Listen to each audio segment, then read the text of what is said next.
show.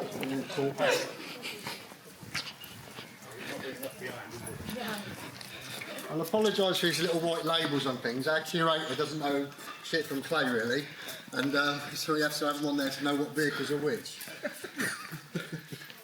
So, 1924 Thornycroft Hattie. Hattie is Hindi for elephant, so it was a workhorse basically.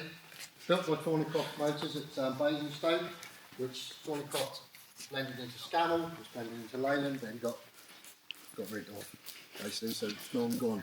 The axles and the gearbox and engineering and the transfer box is actually German engineering as well. It's the Germans. It's ever so, it weighs about 5 tonne, and a modern Land Rover's got more capability than that stock, really, towing wise, etc. But it is a rare old beast, the only one with them. Next to that, a small little tracked item, thank you, is a Goliath. It's a German bomb basically, radio controlled bomb, a remote controlled bomb, I should say, wire guided. Carried a lot of C4 and that sort of explosives in the day. Take it towards armour, towards buildings, clear it. Obviously that one didn't work. Is that the electric one or the It's electric, yeah. I didn't, not sure any petrol engine, no. Yeah, it was re-bound. Probably did, yeah. They didn't have the copper, so they started putting petrol engines in. Oh, right, yeah, I know copper was a massive shortage near the end of the war, etc. Yeah, I was reading something myself about the petrol engines there and torpedoes and things. Very interesting. Amazing engineering of the day. Next to that, Sherman. Everyone's familiar with a Sherman, aren't they? Well, this isn't obviously a gun tank, this is an ARRV, and that'll come clear as we go along. Why I say ARRV is armoured repair and recovery. It's got a winch for recovery, it's got a crane for repair. And you'll see the differences as we go around. This is normally, you see the latest Sherman, 74 next to that, from the sort of 50s, 60s era, Vietnam era. Germans had them, British had them, quite a popular weapon, as it were, not a weapon. The turrets are fixed turret, as they've done on it. A 50 calibre for its own protection, which is quite a formidable weapon anyway. It goes straight through an engine block in the vehicle. That's the other side, 50 calibre. 50 calibre is half inch, so the crane is kept folded over the back for travelling purposes, and then it's winched over to this position. The main winch rope is threaded through before you lift it up in the air again to use it as a crane. The only movement you have on moving the hook block, or the main hook, is manoeuvring the vehicle. So it's not as precise as what we used to these days, but it's better than nothing. That's about 35 tonne, that vehicle. Quite in the bigger picture of stuff around here, it's quite a lot like really, armour wise.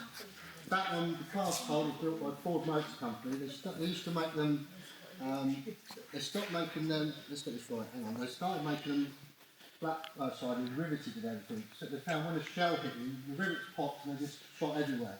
And doing more damage to the crews than the actual shell did. So they went to the cast holes. And then less of the tire, with a bit more protection as well, so it's deflection. Because if you've got a 4-inch plate that big, turn it at an angle, it becomes about 8 inches. And that gives you deflection as well, so it trebles the actual protection you get from the piece of steel. You see the M74 next to it is the flat plate. It is steel flat welded armour, flat plate. And that's what we've pretty much gone to these days and stick to. The ground sprayed on the front isn't a blade or anything, it's a ground anchor. So what you do, you put it down into what's called free float it. So there's no hydraulics holding it in any position. When you've got your casualty and you start to pull, your vehicle will be pulled into the ground. So your ground anchor goes deeper in and really wedges in there. You can't push it into the ground. And then you just back the vehicle up to bring it out and lift it up hydraulically. So that's how they work.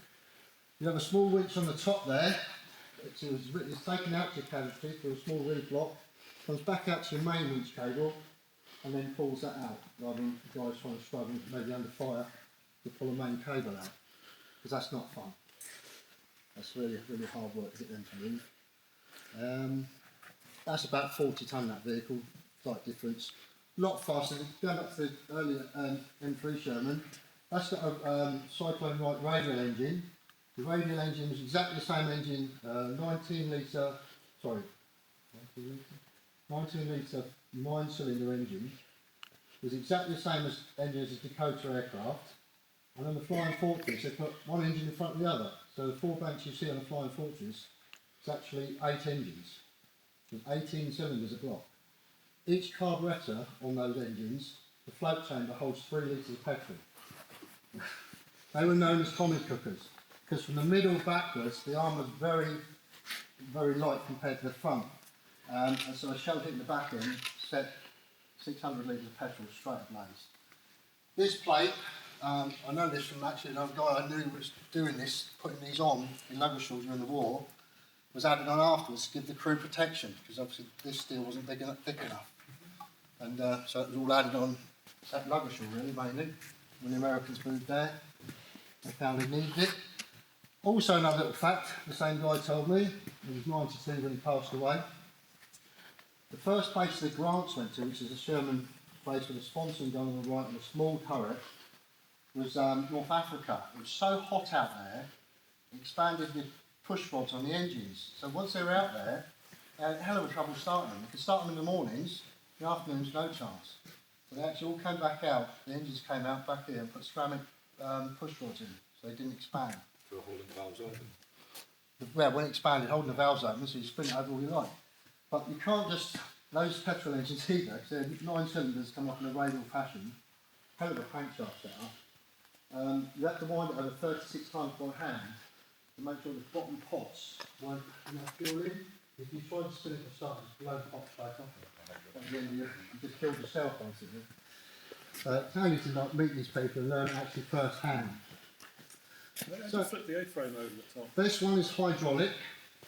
This one has got on the right hand sprocket, we'll put it over there, it's got a mechanism on there. So you put a wire rope on, and this wire rope will curve. When this is back, this thing should be up here. So you curve out like a winch, and then you just drive forward, it brings it over the top. Very simple, bomb proof, literally. To a point.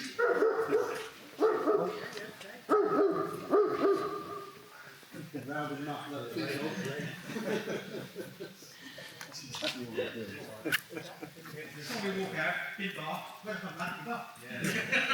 In the sheepdog trials.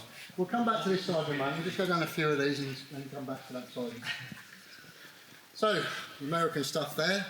1945, the Centurion came out, just missed the war. Apparently the best Korean warfare vehicle there was. Bamboo is a strong old thing. That just went through bamboo groves like it was now. This is an ARV. Remember what I said about the 2 Rs? And this is 1 R. Armoured Recovery Vehicle. It only has a winch. So this is, it's got 3 engines in this.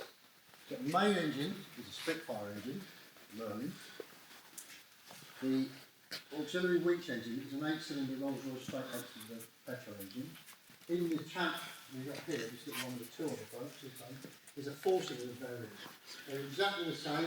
You've got a 4 and 6-cylinder variants, and all the ancillaries are exactly the same. So just different size amount of pistons, etc. So you've got a ground anchor at the back of this vehicle. The winch load will mainly run out the back and do its work out there. It's got a 35-ton line pull. A single line is 35 tonne.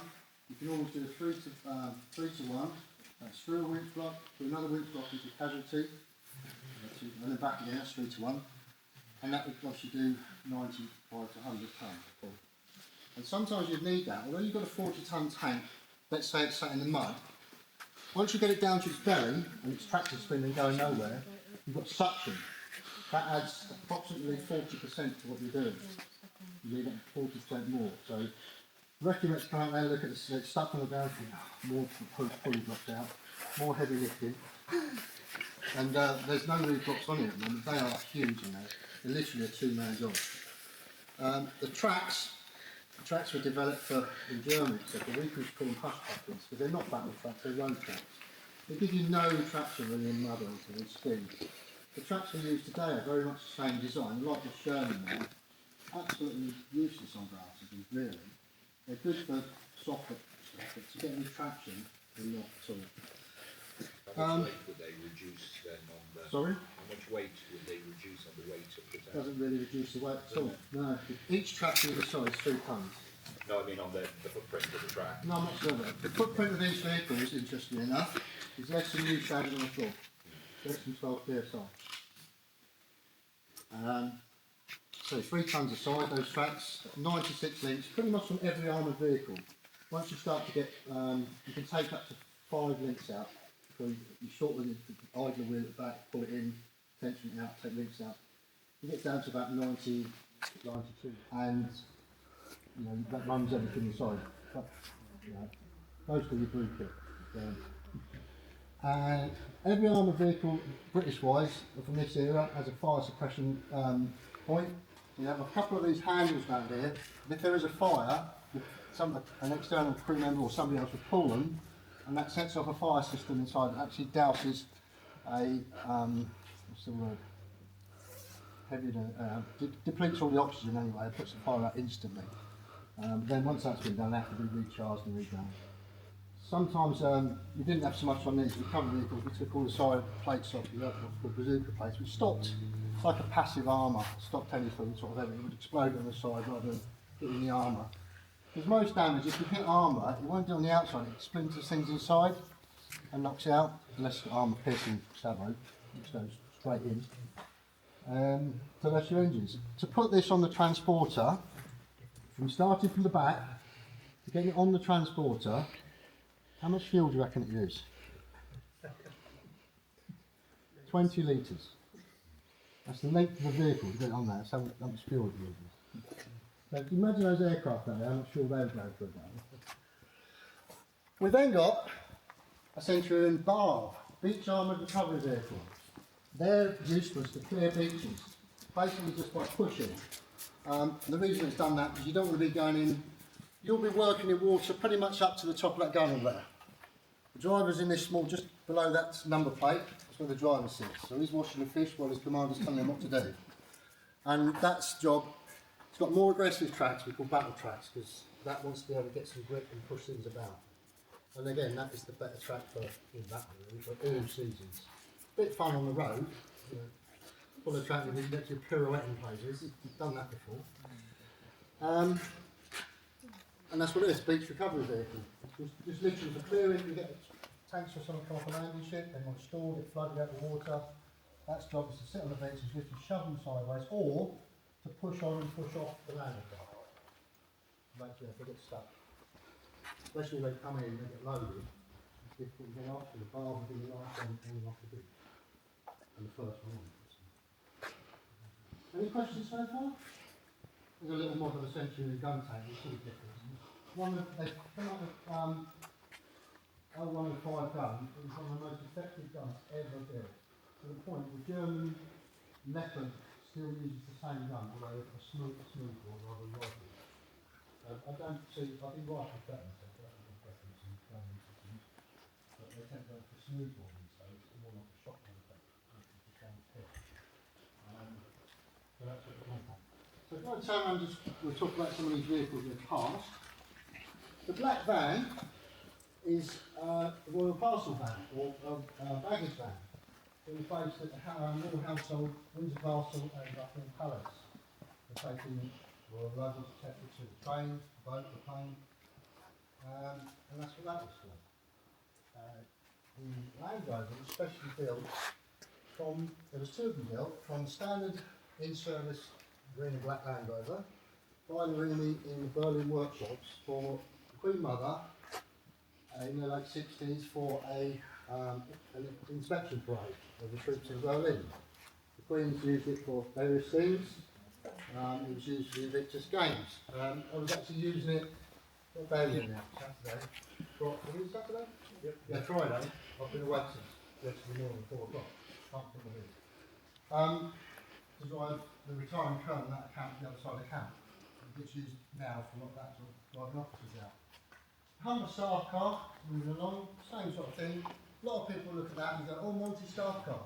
Well, yes, there was probably about 8,000 built. Unlike Monty's caravan, there was about 8 of those built, so there's not more than just one.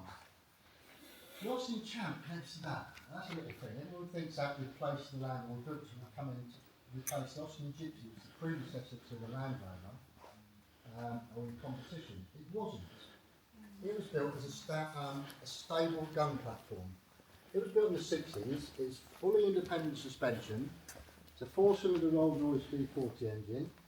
It can do 70 mile an hour forwards and backwards. It was designed to have a 50 calibre gun mounted in the middle, obviously a soldier operating that. As a reconnaissance vehicle, the gun was just to do the self-protection if you were seen, but it was to get you in and out of places quick. And then all reconnaissance vehicles, we had a Spirit armoured car, the Scorpion light tank, etc., we call the household cavalry, we had reconnaissance troops. They all do the same. They do 70 mile an hour forwards and backwards. We've got a gear change lever, sorry? CVT gear up to No, it hasn't got that gear, it's got a changeover gear. They all got a changeover box which you go forward to reverse. So obviously it changes the gears. And so whatever you've got in forward, you've still got those gears, goes through that box and gives you a reverse action in what you've got. A little Harrier, hunting Harrier next to it, which is an air portable thing. You see this side, one side's up, one side's down. It basically folds up into a box. The width on the other side is up, and all the steering column folds in, the axles folded and everything into the box. So the length of that engine to the end of the box where the steering column is, that's how big it ends up, and it's chucked out in an aeroplane. It's got a little a Goodyear Stratton engine, which this kickstart is a Villiers engine. The kickstart on it is somewhere out knee height, so you've got to stand on something to kickstart, and when you miss, you fall off, and oh, what a disaster. That was late 60s, early 70s, yeah. We've then got, which everyone seems to be paying for these days, an electric car. That's basically had four military armoured vehicle batteries put in the bonnet, if you like, in there, and see where you go from there. The badges on Royal Corps Transport, because REME wouldn't have nothing to do with that. But it was trialled. letter in your name. Sorry? It's the second letter in your name, isn't it? What's that? Electrical. Oh yeah. So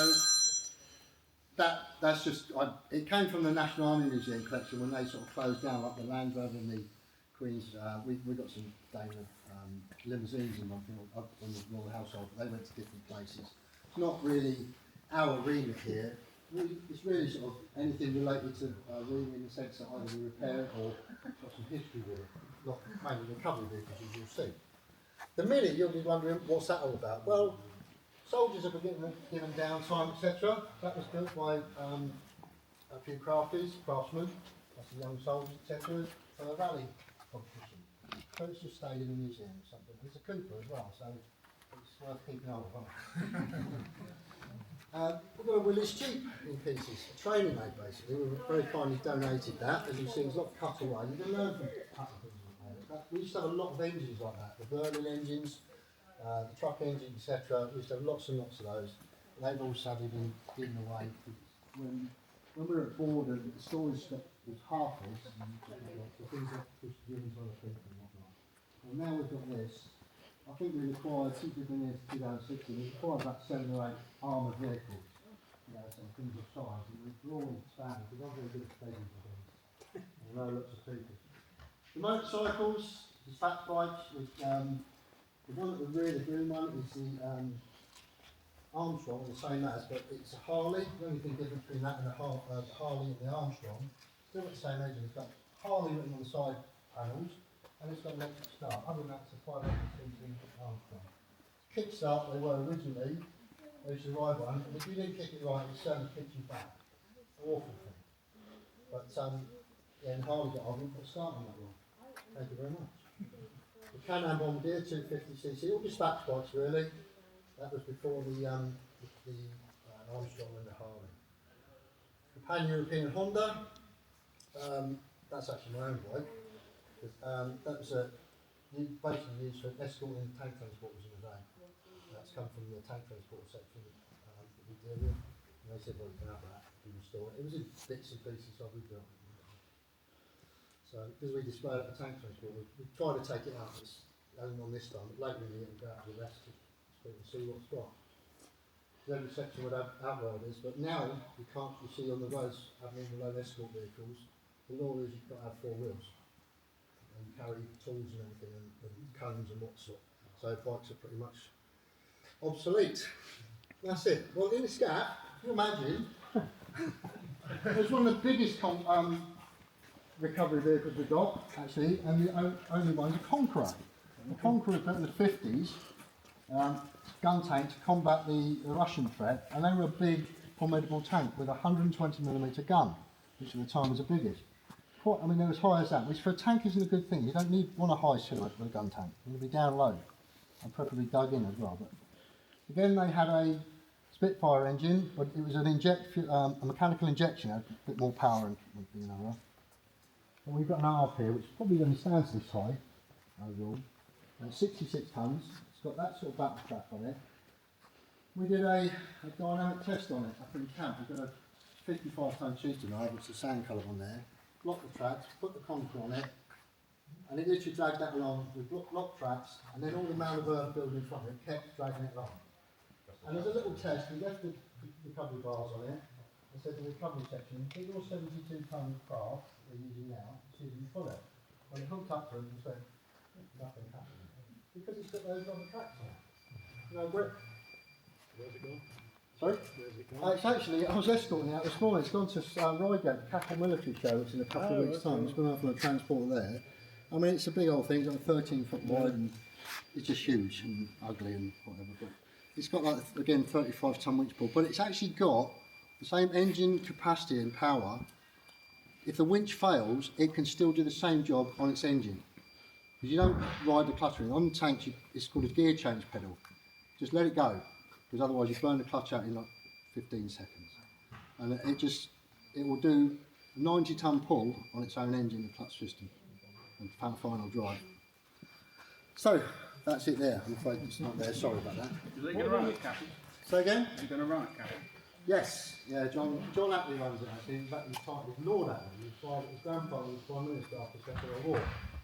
We all spit and swear about Lord. This man comes here, puts his overboard, spends his own time and money on that vehicle, isn't asking him for anything. That has done for nearly 30 years. And he's a very clever man, so there's one in there somewhere. The models. Anyone seen Monument Men? Probably not. I haven't really. Well, they're in that. Their backdrops, etc. But if you look at those closely, two sides are German marked and two sides are French. So when they're advancing, when they're retreating, you sort of get used to them. And they were being thrown in the skip, so Roger, bless him, said no to nothing. He said, yeah, we'll have those, but what do you have to know? It's still the time and the money on this road, and they're digging. Well, what about the tanks on the top? Are they just work pieces or are they genuine prototypes on the top? Oh no, those were concept vehicles. Yeah, concept vehicles, basically opposite Sanders, so they'll build something you think might work. Yeah. And when they come out there, it's the second they send us, well, I'm not sure. Oh, sorry. I didn't recognise anything. No, there's some that are very similar to CDR. I mean, I know a guy, old friend of mine, who bombed in the 50s in national service, and they said they trialled a Centurion, which was just a base vehicle, with two trains and a big artillery gun, which they fired. I think they had about 160mm gun. Which what they didn't realise, when the inertia firing back, it didn't have a spade on the back, because it just shot backwards. And he talked about those, and I went to Manchester, and I know, it was the old exit, those two were in there. Couldn't believe it. Without a doubt. Interesting. What's that? What am I knowing? Yeah. Jesus just restored the tank. Who? The one that the tank was in. The one that used to be gate guard in, it's got the massive great turret on the back. Oh, Black Knight. No, Black Prince. this is the first one they did with that gun on the Centurion chassis, and then they decided that was supposed to have an auto loader, so it didn't need any protection, and then they decided to put through it. This is a T-72. This is our Russian equivalent of our. So in the British Army, the Rhine, the Cold War, this is the sort of thing we were up against. And actually, we've got two vehicles that serve together, essentially on the other side of the Rhine. We've got the Chief and the British Chieftain, and the Russian T-72. Again, look at the silhouette. This has got everything the Chieftain's got. It's got far more. It's lighter. It's a big diesel engine, far more power. Chieftain started life as a 40-ton design tank, and the gun tank ended up at 65 tons. The horsepower changed about 70 horsepower, not a lot, not enough to counteract the weight addition. They do the job all right, and make lots of noise about it, like an old dinosaur. Then you've got the spade on the front, it's an ARRV, the brake guide, recovery and repair. One thing I forgot to say actually, about the Centurion, is on the very top in the middle, two rooms, you can actually run the windpipe over the top, you cover yourself. With most of the recovery you can have engines.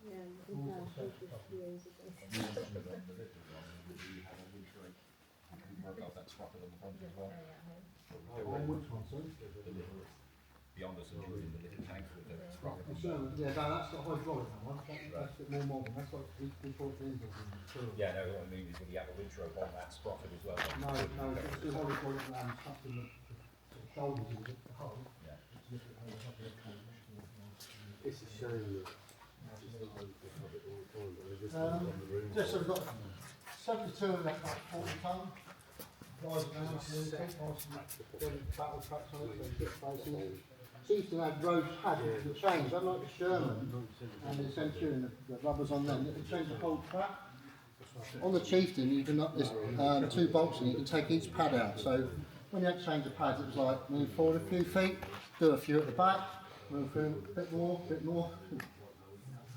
It's quicker to change the whole track. Bazooka plates on the sides you can see, but on the recovery vehicle, because we were quite lazy, they were aluminium, and the gun tank was steel, like the gun as well. The crane is hydraulic, it can run off batteries at the engine gate and then off batteries and actually change the trans pack as well. As long as it's plugged into the batteries on there, so if you plug in the 24 volt round it, even Yeah, they're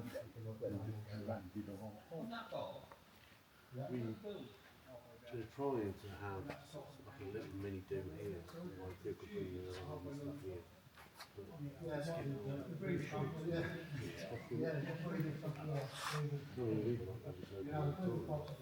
here. We use this as an option. This is our workshop.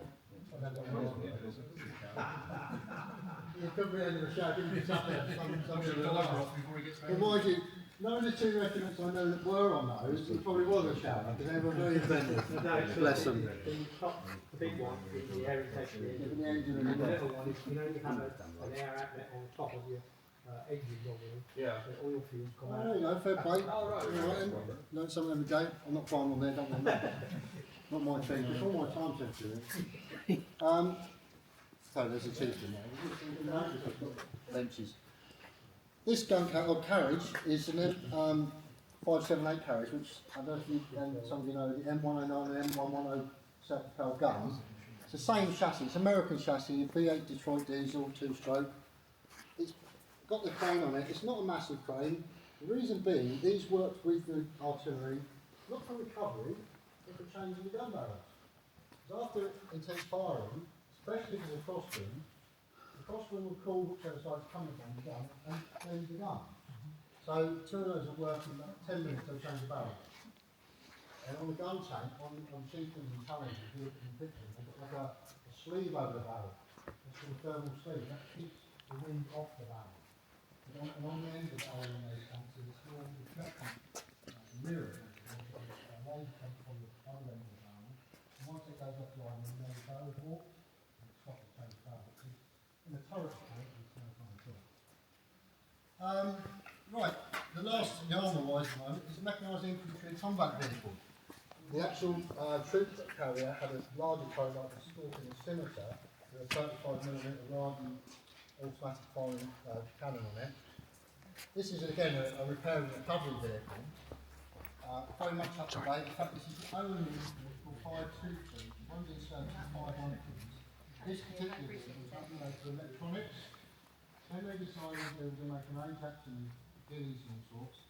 It's a bigger vehicle, and these the idea of making things. So when we got this vehicle, which is again one of their items, there's a lot that's missing. So the cell phone volunteered, went up camp, saw some people, they did all right, and got 513 equipment and a little road. So that's it. Private hands. That's about just under 30 tonnes. It's all aluminium. Everything else you see is steel. This sorry, the M578 is aluminium as well. That's only about 22 tonnes. You look at them, there's not much to them. It's quite rapid, quite noisy as well. You're sat driving that, you can for extremely head off next to you. Definitely a defender job.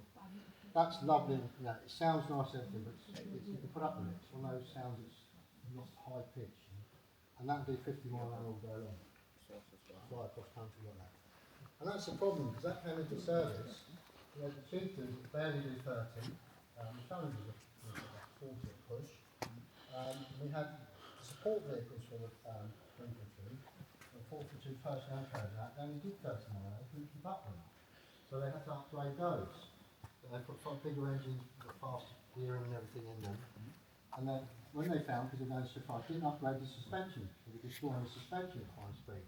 They've upgraded it, called a bulldog, but unlike having the two sticks like the chieftain has, but most of the armour back here, when you pull the lever, you pull it to the right, it breaks the right track, stops it, and you turn right. But if you go backwards, you think it's the same. No, you pull the left one down. You really have to think about it.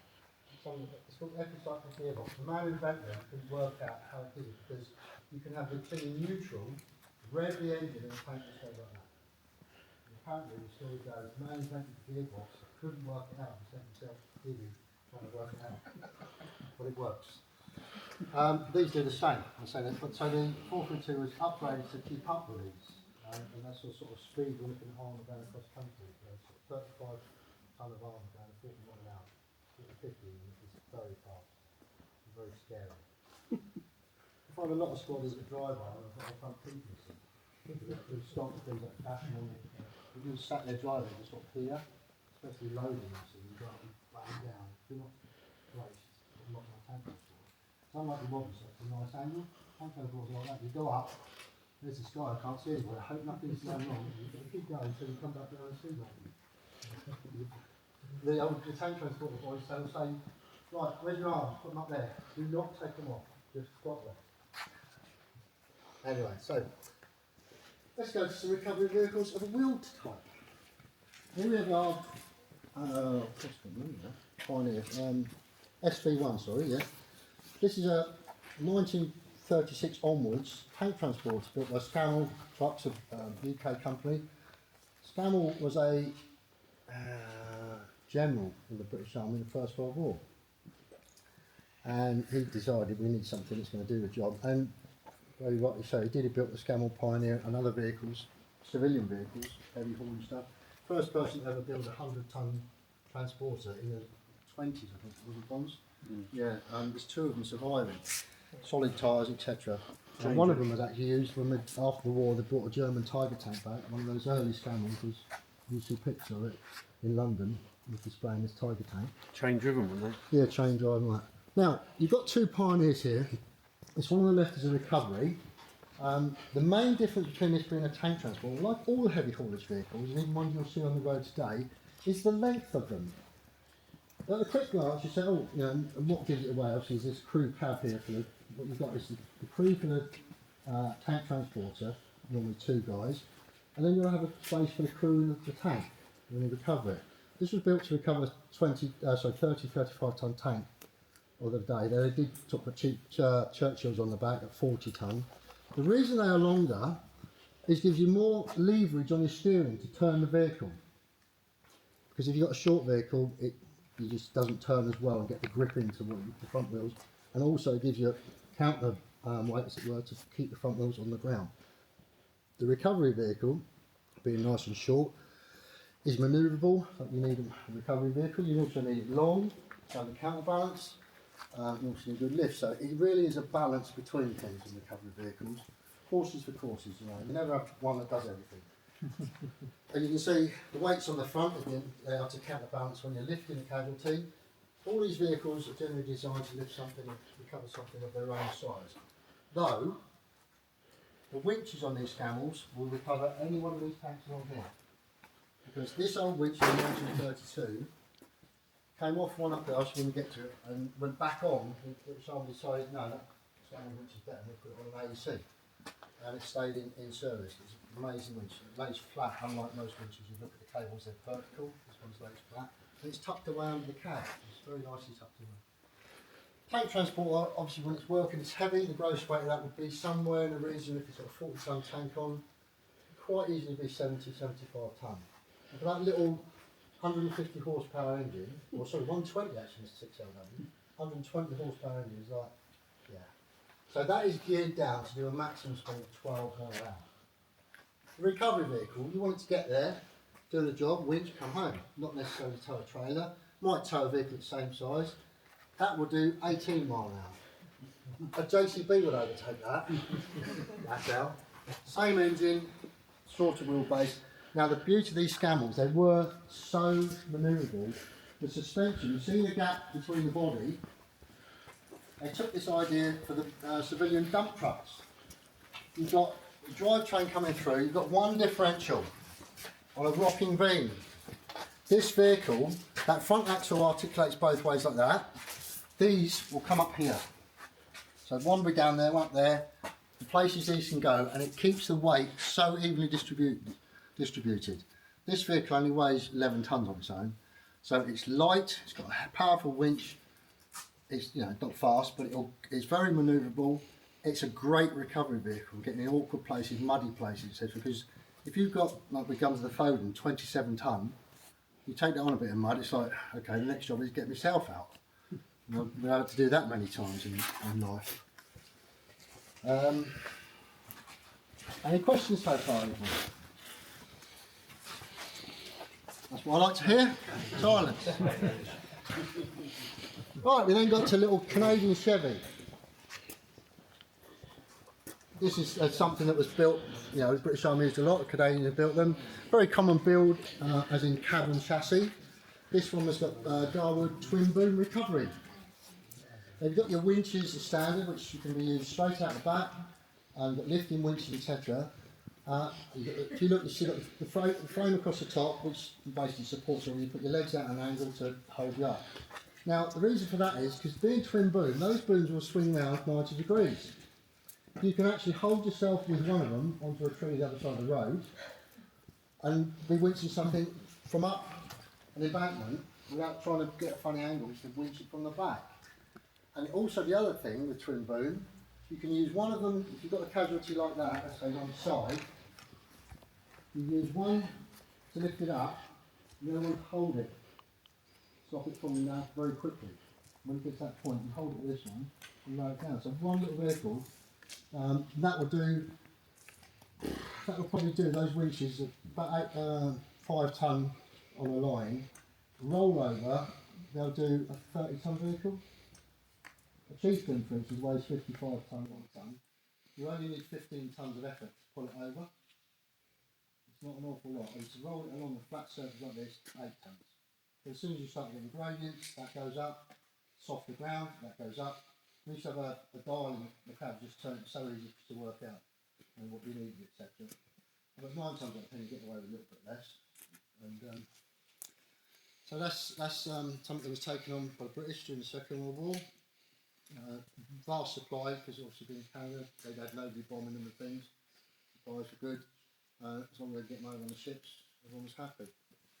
Ward of France, that sort of indicates it's a French built vehicle. It's not, it's American. White international engine, very long wrecker. Great if you've got like a desert to work in, lots of room. But like the CMP, very manoeuvrable, etc. Double drive at the back end, drive at the front, so it's a 6x6, gives you lots of traction, etc. The Pioneer down at the end, they're only 6x4, so they're only back axles that drive. So they're sort of quite low mobility really. Going on to the double drive becomes medium mobility. With tanks and all that, the heavy armoured recovery we class as high mobility. The only problem with, if you see the Chevy, it's got single wheels all round. That's the best option for recovery. Because when you're in muddy areas, the mud will get between wheels and you completely lose traction. The mud fills up right to the edge of yours, so your grip bars they become obsolete. They're just absolutely useless. So they're all right for road use. Twin wheels for carrying heavier load. These would also double up with a trailer maybe for like tank transporting. Right, we've got the Gamma Explorer. Basically, a post-war upgraded version of the Pioneer. Although we had the diesel engine in the Pioneer, we suddenly went to a petrol engine because the army said everything had to be petrol. But the Pioneer was the only serving diesel engine vehicle in the Second World War. There's a Gardner engine, British built engine, made to this day have a reputation of second to none, top comes. 6x6 version of the Pioneer basically. Petrol engine had more horsepower, didn't have the torque a diesel engine had, but it had more horsepower. Quite thirsty obviously. The terrain these can go, I've seen these in the muddiest conditions ever. They do not stop. They outperform everything modern we've got. That will do more recovery work than what they usually do. If you could Go on YouTube. If you keep the petrol in it. Videos of it. Yeah, go on YouTube and look at down before the thing you do. It's just, you can't explain it. I mean, you think it was easy 6x6 and I'll do the same. Nowhere near it. Single wheels again, bar grips, quite wide, nice wide tyre, low ground pressure. Again, that's only 12 tonne vehicle at most. You work out the ground pressure on that, it's like 6 psi. Nothing at all. That's a Mark 2. The only real difference between the Mark 1 on the left is the towing pins on the front. There's a few small differences in the cab. The spring was used an awful lot. I thought they just went to a solid one. There's no real reason, no real difference or benefits in either.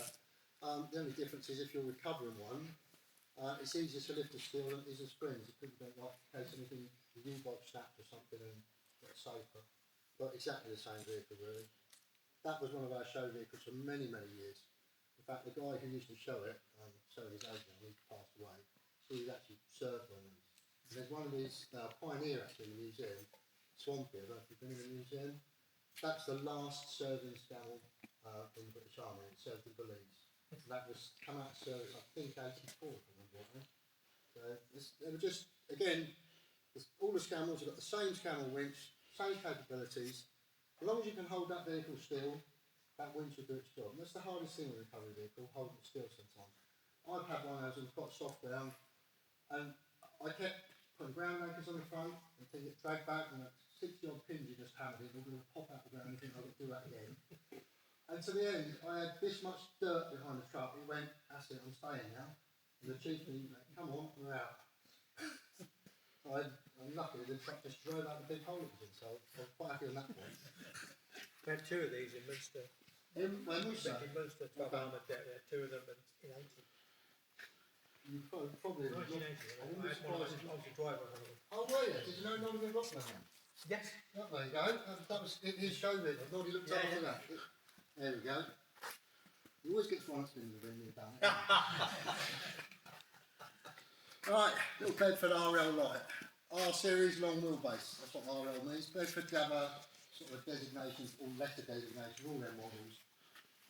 One of the most awkward vehicles ever to get in and out of. But once you're in there, it's like sitting in your armchair. Lovely vehicle to drive. Most RL drivers smash their knuckles when gear stick comes back into the back of the cab. That one's actually saw very little service. I think it's 300 miles on that. It was actually being used between storage and right up the road. But it is fully kitted, fully slewing cranes, so single boom. Again, designed to recover its a vehicle of its own. I think it's only 28 horsepower, and actually Bedford engine. Not a lot, 6-cylinder petrol, very reliable engine. And the actual block of the 6-cylinder petrol engine of Bedford, they put an injected head on and used for the diesel engines. They never changed it from like the late 50s rock through to the 80s and to the coast and that. Yeah. So we then sort of went back onto a larger recovery vehicle, the Leyland Martian. Leyland Martian is about 22, 23 tonnes.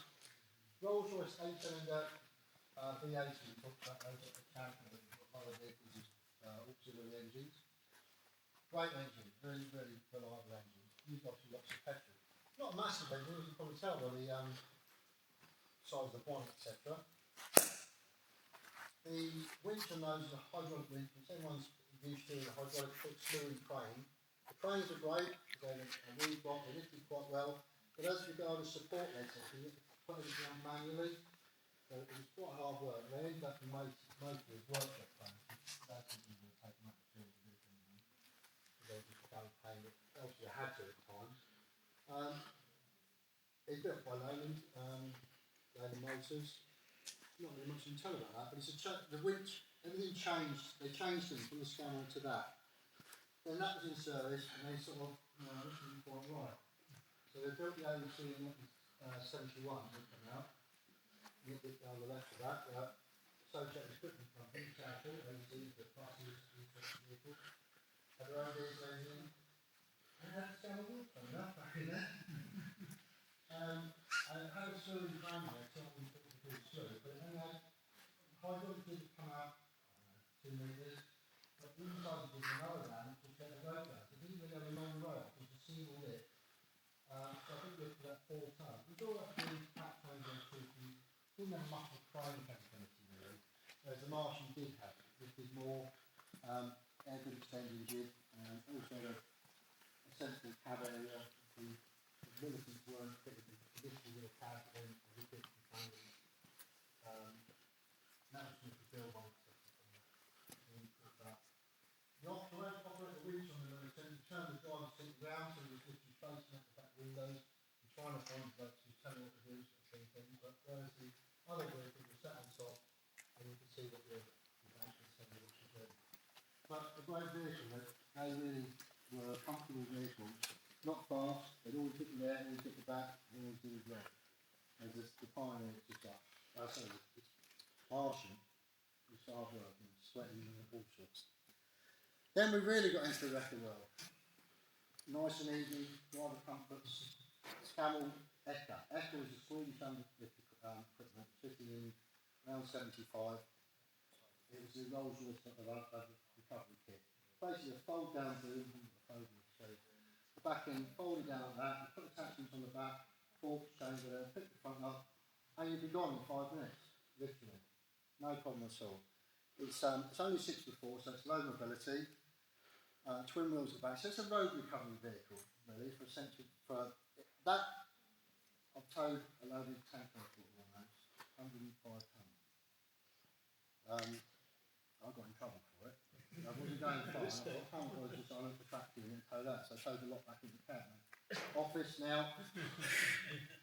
Don't do it again. No biscuits. There's a cup of tea though. So, but they've got 2 rear axles. Again, like the earlier scammers, although they're double drive, they've got a rocking beam suspension. So the fulcrum is between the back axles. And then your underlift goes out, so you pull it down, and that fulcrum is about 2 metres into the back of it. So it will lift the front of the lorry up. So they put a bogie blocking system which pushes down on the very rear axle. So you put that, if you're up in the air, you drop it all down to give you a load. You put the blocking system down, you pick your load up again, and it sits nice and level. It transfers 5 tonne back to the front axle. So you can steer. Well, that's the theory, but because it's locked down, your axles aren't articulating, and you're not getting a lot of steering from their end as well. So you get a corner, you can feel it bouncing around, you're off the throttle a little bit, so I get round. If you're too much throttle, you're just going a straight line. But other than that, they've got chain lift, fork lifts, fork attachments to go on and lift things up. Good for the city world up until about 15 years ago, when everything got heavy duty bumpers. Now it's all plastic. They don't have a long enough room to get right under to the axles and things, modern equipment. Because a lot of civilian companies were buying those and using them, they were just amazing bits of kit. 15-speed gearbox, normal money you use 10-speed, anything heavy, go down low box, you can say, 100 tonne. No problem at all. The Volvo next to it, it's got exactly the same equipment, but it's 4x4. There's only 2 of those built, because they're live. If they live in the city, they wouldn't want something that's quite so long, and going back to like working on capabilities. So they went for a shorter vehicle, heavier back axle, 13 back axle, with a large spring on it. So that vehicle will actually pick up a bunch of these Antars over there, sort of 10 tonne plus, and not have to put the bogie blocking down, because it doesn't have it. Whereas the Scandal had to put it down, it wouldn't touch the ground all the time. So those Volvos are literally get in, go things rolling, get in, look it up and go quick. And obviously with being 4x4 had a little capability. Although the back wheels, again, are twin wheels. but you could say that these sort of front axles give you a bit of traction. It also is an 8-speed gearbox with a torque converter, so no matter what gear you're in, you can stop and just pull away there. So you can drive it manually or automatically, essentially. But essentially you don't put it in top gear and pull away, it doesn't work. And being a Volvo, the comforts are far outweigh the Scania. Well, the Scania went in the 70s, and well, the Volvo was before that, so we went a bit backwards in the driver comfort, but Scania was very basic, very squatty proof. The Volvo was pretty much, but we then went on to the later trucks and days with plastic dashboards and things. Maybe nasty Mercedes van, no, it's not. We've got taken notice of a project in the corner that we're building as a tank filter. We've got Bedford Light, which is basically the later version, MK or MJP. Bedford RLO there, it's a later version, diesel engine, upgraded diesel engine, like a general service Bedford, with a single wheels front and back, a naturally aspirated engine. They then changed it onto turbo and single bit wheel front. The Wrecker was built the same engine, 4x4, but twin wheels at the back, only capable for vans like stuff, small crane on it, hydraulic crane, which was again 240 degrees slewing. It's certainly better than trying to lift anything by hand. Nice little crane actually, 4 reeds, so it's nice, very, very gentle, full of leaves. Even if you pull them straight back, you didn't lift quickly, so 4 reeds to go through. It could be very precise. Nice little engine changing thing in the workshop, used a lot in there. But being Bedford, it's like smoked a lot, so didn't, put long pipes out the door to get it running. Really cold. And another thing with Bedford, when they were very cold, you hit the brakes and you'd go up against the windscreen like that. If you took them around and warmed the brakes up a bit. The Foden is a Foden prototype. Next to it, we'll come to that, is the Foden. I normally got one sat here, let's talk about it first, because that one we use, but actually it's outside, isn't it? Yeah. Okay. This is a prototype of the one to the left. This was only built with the underlift, just like the Scania. Got a slightly heavier reduced underlift, a slightly bigger winch. It was only 6 below built. This is the only surviving one. It goes on and driving and do use it. This is a very capable thing. And again, underlift is a one-man operation. Most of the time I'm doing on my own. If I'm moving anything, I'll use a phone. I can lift, push, pull, everything like that. I have to show you anything. Again? And it's a Ken. Oh yeah, that's his favourite spot, yeah. So the difference between this, we call it a Foden Compact. If you come down, it's actually made, again, by Eka, the whole equipment, although the crane is an Atlas crane. They call it a compact because everything is a very compact vehicle. It's not like the SVR now, it's very quite long, or the Warden plant's very long. Everything's kept in as tight as it can. And it's probably one of the most capable wreckers we've ever had. In the 80s, early 90s, there was a competition with all the United Nations recovery sections, and the Foden beat every other foreign wrecker hands down. And it's got a Rolls Royce 290 12-litre diesel. Not the most powerful thing in the world, it's 27 tonne that really. Going back to it with all the equipment, it's got 3 tonne of equipment on it. But going back to the Pioneer, as I said, 10 tonne, they soon find soft ground. But you've got a nice 10 tonne line pull winch on the front, which you double up to 20 tonne, and that'll pull you out of most capabilities. Situation in it, sorry. It's remote control as well. You can have a nice one, it's not radio control, but you can obviously get adaptation for it. I think it's got about a 10 metre wander leads. You can be 10 metres, you could be up on a vehicle with the vehicle mechanic, or you want to pull the lever, so it's not even looking at the vehicle. Very, very useful vehicle. Lift more than they say. It says they lift 6 tonnes, they will lift 12 tonnes. And winching, everything the military use, winching, lifting, etc., is underrated for 100%. Like a safety factor. So all they do twice what it said on the tin. It's not getting broken by the body. Yeah, just here actually is a Warrior engine. You know, the Warrior you said there. That's I can't remember how many litres they are now. What's it? Yeah, 28 is a V12, isn't it? I think it's got 18 litres V8 days. And 500 horsepower. There's another one at the back, so that's what the Warrior's got in, that's why it's on a bit quick. Nice automatic gearbox in the front.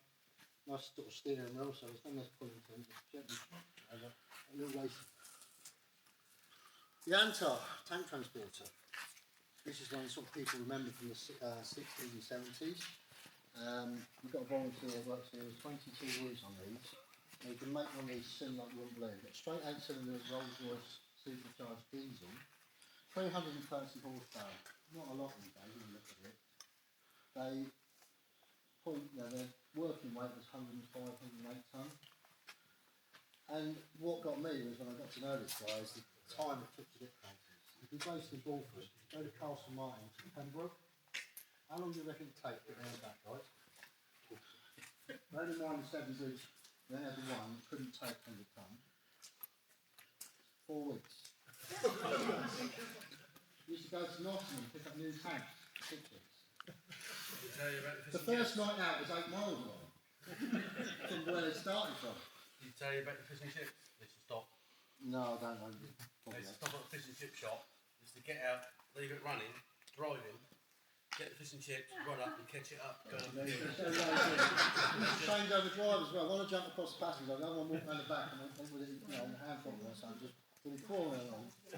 The petrol ones of these had the, going back to the Spitfire engine, had the 8-cylinder version, the Meteor engine. You did 3 gallons per mile. Yeah.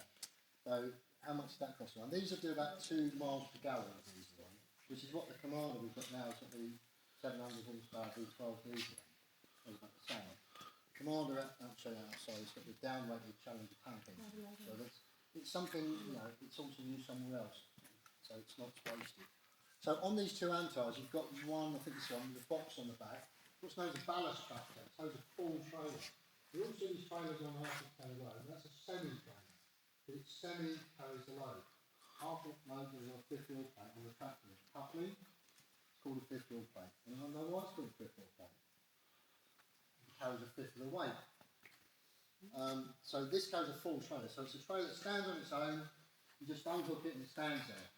And that's, hence you have to have the ballasting tractor. So this tractor, it's 20 tonnes empty. It would have about 18 tonne in that box of little weights, which the guys had to unload and load themselves. A lot of those were missing down the local scrapyard in the day. But these boys, it cracks me up when you talk about the 70s and 80s. You used to get £15 a night out money. They were on more money than civvy lorry drivers. It's a lot of money. I think my granddad on that time was on about £7 night out money, and that was enough to pay for a flop house, not a bed, and a bit of rope you laid out. Things. So, sorry. We used to race them What with? on foot. Oh, right. Yeah, Okay. remember you know you were on about Luggage Walk. Oh, yeah. We used to go to school there. Oh, You right. knew where it goes up the hill, Yes. up towards the going up there. We used to race them up the hill. Yeah, not far. I think they do, what do they do, about 24 mile an hour, quite out. Yeah. We don't quite know the surface. The one next to it is a full Arctic track unit. So you have an Antar A, Antar B. Arctic. Oh. I think they had a lower engine than that. Yeah, all these are not high rating. They work at about 2200 revs maximum full, 19 to 2200. These are the modern stuff now, it's the same thing. These are not high rating, they're quite full.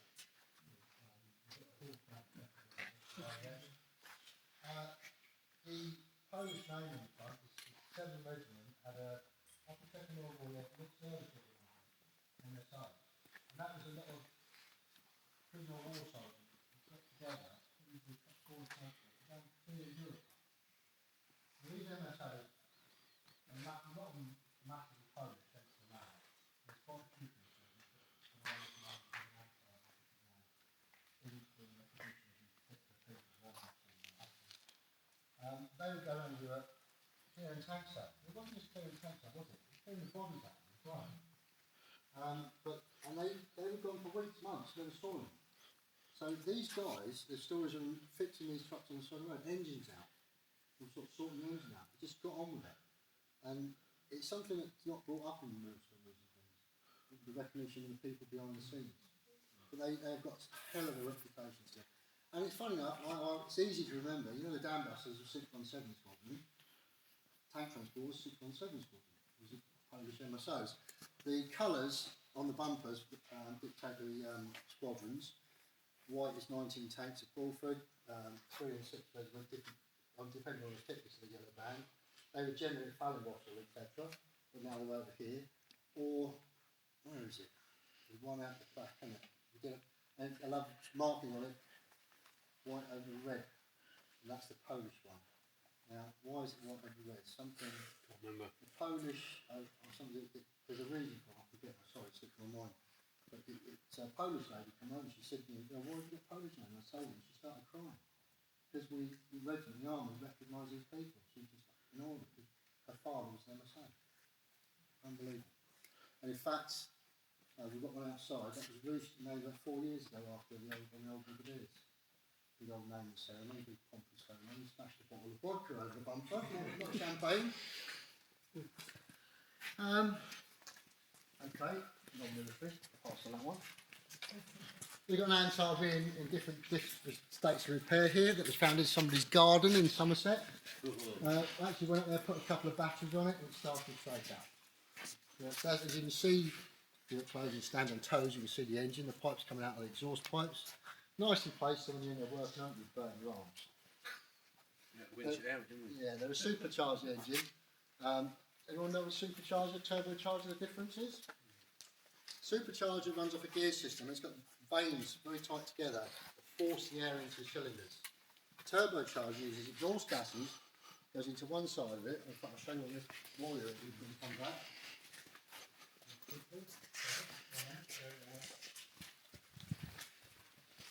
Right. Everyone knows what a turbo is, they see the comments, but no one really knows how they work. So the exhaust gases come out of here, spin this turbine. This turbine is connected to another turbine in the inlet manifold, which pressurises air into the cylinders. So you can get air in there quicker, makes things go quicker. And then you have an intercooler which will cool the air before it goes in, condenses the air, puts more into a space. So the more air you get in with it, it gets a bigger explosion, more horsepower. Supercharger is working at the lower revs. Yeah, lower revs, etc. But it's going around like a video, but the Chieftain tank has one, and it also has the air filter inside it. It's got diesel filters above it. Well, those pipes were known to crack and break. The fuel will start peeing out, go down and be drawn into the supercharger. It's like hatches down, boys, the engine's about to explode. You just start revving and revving and couldn't stop it. The man sounds like knows what we're talking about. Where would they stop on the long trips then? Where? Anywhere they like. Well, see that framework, I mean, you just actually put the camera down, so you know the way to Norway.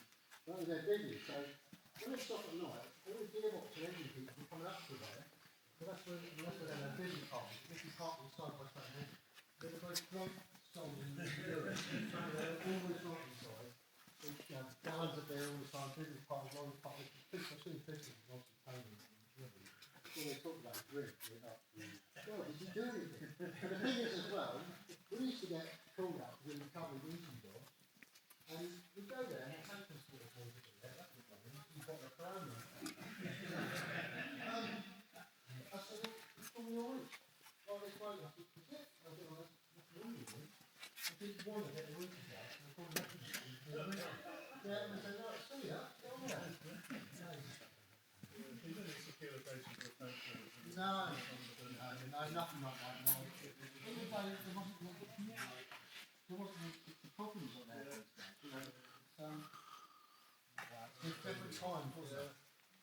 Food and stuff into that's when I used to haul military kit. I used to haul challenges around with that. It's 150 ton loaded. And that's a lot more horsepower. That's got 500 horsepower compared to the 300. A lot more user friendly. I had the top one for my dog instead of the bottom bunk. Not this one, the previous dog. But actually, while we're here, yeah, this is what's called a pack.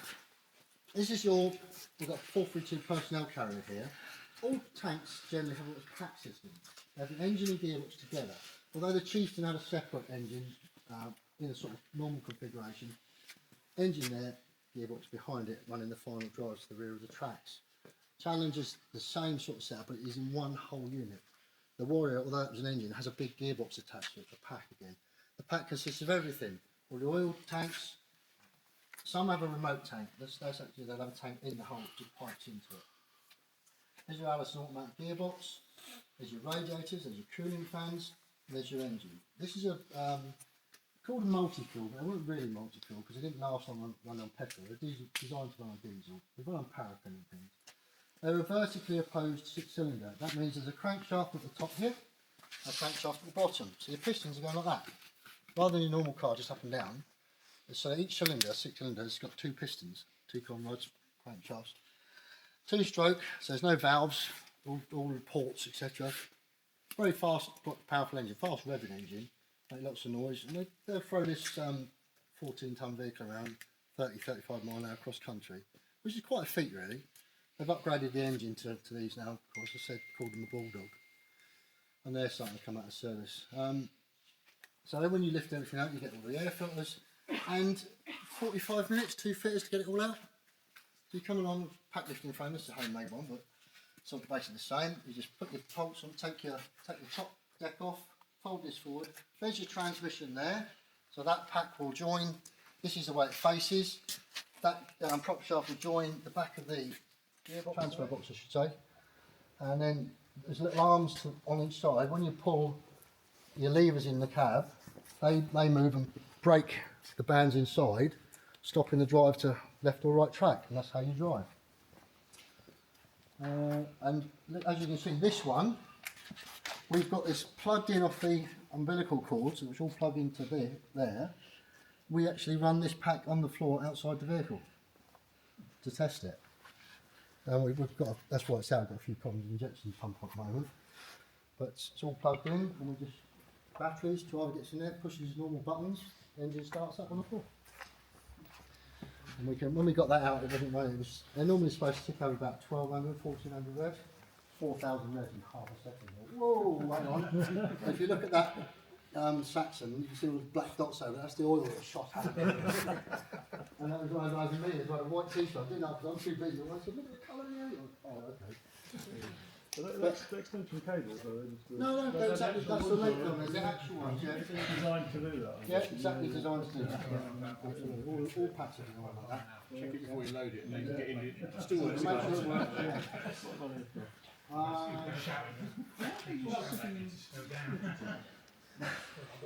This building was an MT workshop for the RF. So if you look around, there's things on the floor that fill with concrete. Well, you probably ran out of concrete there. I don't know why, it's just how it is. So what was there? Bedford Light Again, you've already seen over there. That was the last Bedford Light service. We got that 18 months ago with the Royal Marines. It's slightly different. In the cab, it's got Arctic heaters rather than normal heaters, which is worse than useless. It's got extra heaters under the cab, lots of pipes over the top going down to clean the windscreen. Not particularly warm the crew up. It's much of a windscreen clear. So that's the only difference to that. That's why we also, it's part of our working fleet. So the cranes you've got here and the gap is where one of our clothing sits. This is our lifting equipment area. Another Explorer, that Explorer's there. Nicely done. It belongs to one of the old metal smithing camp. He's going to pick it up soon. He's ex-Explorer and he really looked after us, Metal Boys. He's retired now, and he said he's actually going to pick it up and take it back home soon. So. Another space we can fill. Sure we will. And if the guys sitting up in camp, get rid of some more warriors and get rid of some Bulldog, the upgraded version of it. We haven't got one, so you'll know one. The Saxon. The Saxon was a army lorry taken chassis wise, Bedford TM, bigger version of the MJ. And put armour kit on it because when you had the older petrol stuff in Northern Ireland, the 100 peg, Saracen armoured car, there wanted some upgrade, a bit more modern, diesel engine, so diesel engine, Bedford truck engine, automatic gearbox, the same as in these 432 packs, and armoured up to give more protection to the troops. But somebody said over in Ireland, because they used to have big ball bars, unless you remember those sort of 5 or 6 bars in the pictures, or you know, somebody said they looked too aggressive. So the army took them out of service. I actually was contracted to move every one of them out of different places, back to Africa. And so I was going for weeks picking them up everywhere. Nothing wrong with them, they only got sold to the South African Army. The South African Army have something very similar looking on a bold Mercedes MB chassis. It's more tapered like a stick. Mine prepared. So take a mine blast and the road blast away from the tube system. This being a platform, you just go upwards. And it's all, you know, the wheel station can get blown off. The troops don't get hurt. You know, the black body, the ones that are like a Brita body, you know, that shape, so it lasts all outwards. Very thoughtful, but I think the designers were sort of looking at a very similar model. The reason we got that one, this one, again, is because REME's got a small hydraulic winch they put aside, the winch is the same size vehicle, but horrible design, you couldn't see a thing inside it. Like all armour, generally speaking, but they just weren't back there. The commander had to sit up fairly out of the turret to get a decent view to show the driver what to do. So it's a bit pointless. They didn't like. Sorry? Yeah, they were quite unstable. Yeah, the Saracen, the predecessor to that, was like this stalwart here. The same 3-axle wheel station system. This is the first 2 axles drive and steer, and everything, all of it drives. Rocking beam suspension, so it's up to the top. This stalwart is an amphibious vehicle as well. It's got this nice shape again for mine preparation. They were designed to go into the Rhine, to swim across the Rhine in case anything happened. There's nothing to do, we were all just sitting there sunbathing really, it had a winch in the front of it, 8-ton line pull winch, which would get itself out, you'd go across the bank the other side. Of course it wasn't a nice smooth thing to get out, especially if the current was running fast. You'd go, I'll go over there, and it'd just go over there, so I'll end up over there somewhere. And it basically, this would be sort of wound up here, so the guy could crack somebody on the bank and hook it on somebody and get him out. 10-ton load carrier and 10-ton load. But the problem with that, the load would go in the back. This is a really variant with a crane, so we had it for lifting stuff again. We like cranes and winches. They've got the Rolls-Royce 380 petrol engine, same as the Wrecker. But here's your load area. I mean, this is inside come up, they're all rubber steel. Water comes up to about here when it's travelling. It's shaped like that. You'll have a splashboard. Normally it unfolds down to about this angle, so when you hit the water it doesn't come over and drown you, literally flood you. The engine is underneath the load. So yeah, if you're carrying like a load of jerry cans or whatever, you've got to unload it all round to get to the engine. Yeah, yeah. Great fun. Amount of times when you have to take ammo off of them. Yeah, that's right. And this sort of vehicle, this one hasn't got, they normally have a white line painted on there. So if that white line was that angle and they're all the same angle, happy days. If they're all different angles, you start to get wind up on the transmission. So you'll be going down the road in the convoy and you suddenly see one bounce up the curb or something. That's because the driver will feel the wind up and he's just bouncing and chuck the wind up back to level again. What's he doing? Oh, he's just winding up. He's sorting his axles out. Yeah. This one here, it's got a 90-degree angle box on the steering, because your drop arm is covered. Let's have a look. He's dropping. Yeah, that's a normal. That's like a normal truck. Is it? Yeah, normal trucks like that. Yeah, Well, you 4x4s have or whatever, you're normally. you'll have a steering box with I've got one off over there. You come down to the steering column will come down to it, it goes into the box, the worm gear, etc. And then just comes out there. Normally get on the 4x4s or whatever, they'll pull and push at that angle. Well, they're horizontal, so they work backwards and forwards. Oh yeah, I know what you mean, yeah. Whereas that one is dropped. No, this is it's all bed building. This is normal commercial vehicle stuff, really, off the shelf. Actually, going back to the Antar off the shelf, as I say, most stuff has been built for the military. The Antar wasn't. We had the Diamond T's after the war on loan for Americans during the war and after the war. Scammell contractor came in as well, and they wanted something that was going to do the job. Well, they looked around, and these trucks were built as oil-filled tractors, already being built by remember the Thornycroft at the beginning? They're Thornycroft built as well, Basingstoke. So he literally said, we'll have a load of them. I think it was something like 300 of them. And, but they rotted like hell. Yeah, they rotted like hell because the wings, for instance, were made of 2 layers of point-out steel. So you've got a lot of water and crap between them, and blue them apart. That one, on the list, I've done those things between 3 more steel in one place. Extensions on. No, it's just how they are. How they are. Closer up and. Well, you can have them up as well. You can have them up to afford you That some, little rail that's. to afford you some protection up from small arms fire. But That's quite a bit extended. no, I don't know whether that was an extra on this. No, I don't want the plate, so I'm going to recommend it. No record in float. Wouldn't even take it. So I recommend throwing the mindset now. If you're going to do a parachute course and use on phones, you know, it's phone air portable now. Tucked behind this trailer though, sorry, is a Hutchinson Series 1 Land Rover. Yeah, all of like Hutchinson's old conversion. It's It recorded only makes done. about 4 tonnes, so the Land Rover there is 4 tonnes, that's in the world, that's an old Series 1. Let me take that out of the way, lift it, don't try and steer it. Not steering, the old tank,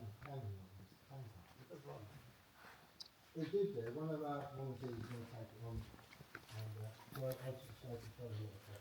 They all do it, there you go. They're all interesting different things. Yeah, one guy went to the 100, so I haven't not for a long time, so I wouldn't get to the 100. I can't do everything, I do it. The Land Rover full control, SP, on any military vehicle, special projects, it's not an in-service vehicle. The special project thing about this vehicle, it's four-wheel drive Land Rover, it's got a Range Rover Land Rover or General Motors V8 diesel, petrol engine with 3.5 on those, but it's got a driven trailer. There's a drive system goes out the back of it, like you're familiar with dump trucks that turn like that in the middle, you know, people on building sites, same system really. And going back to that same system, across the way, the Snowcat, if you want to have a look at that system on those, if you look at the Viking, the one with the door open, it's got the same system. It's got it rocks that way and this way. The big dump trucks you see on sites, all the same sort of system. And that's how they steer, by bending themselves, the front points, so the back goes exactly where the front points. So if you're driving it and you're pointing at it, you know the back end's coming with you, not cutting in like a trailer.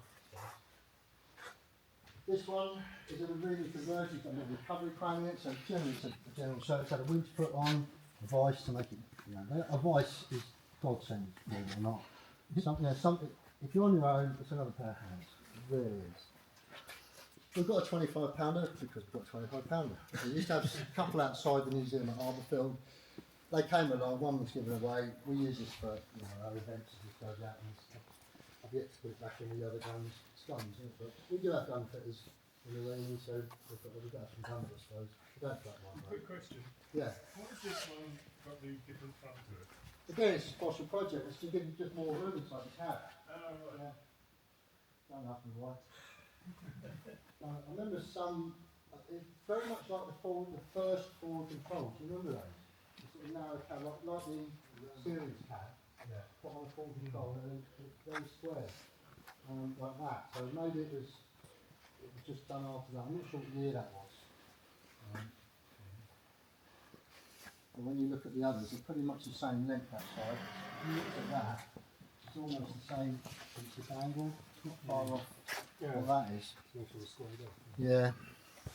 As for the tall people, yeah, it was built as a radio vehicle, so maybe it's just to allow more air to stay around the vehicle. Good question, well presented. I shall have to find it now. Again, another variant. It's got a crane, a little hydraulic crane on the side of it for lifting small equipment.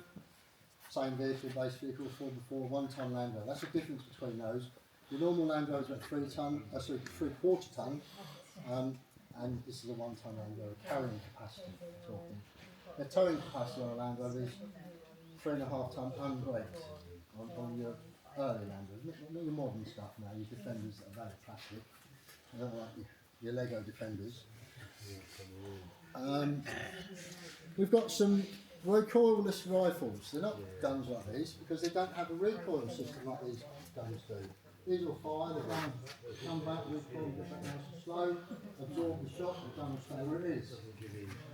That's recoilless. Now, if you didn't have an open back end, and that recoil means this would be over there somewhere once you fire it, it's going to fetch it. So they're 120mm, the same bore as the Chieftain tank and the challenge tank. They fire the same charge, although it's in a Challenger and a Chieftain, they're what's called a bag charge. You've got a shell, like that big, say, and a bag, which is this big. Put it all in, close the breech, and a blank round is then fired off in there, gets on the charge, burns the powder in the bag, fires a shell out. A rifle barrel obviously has a twist of grooves in it, and that's because on the shell it's got a copper ring. As that's fired, that copper ring, being untouched, or virgin if you like, is screwed into that, and it gives you that spin effect, and that gives you accuracy. That's why I said there earlier, smooth bore is your shotgun. It's not as accurate, it's more, but it's accurate now. Still wouldn't be up his backside, would it? But the recoilless rifle, it fired a flame out the back, there was no breech on it, almost as far as it fired the shell. You didn't stand behind it for at least 100 yards, it was proper singed. But they were great because you put that behind a Land Rover and it'd give you a hell of a capability.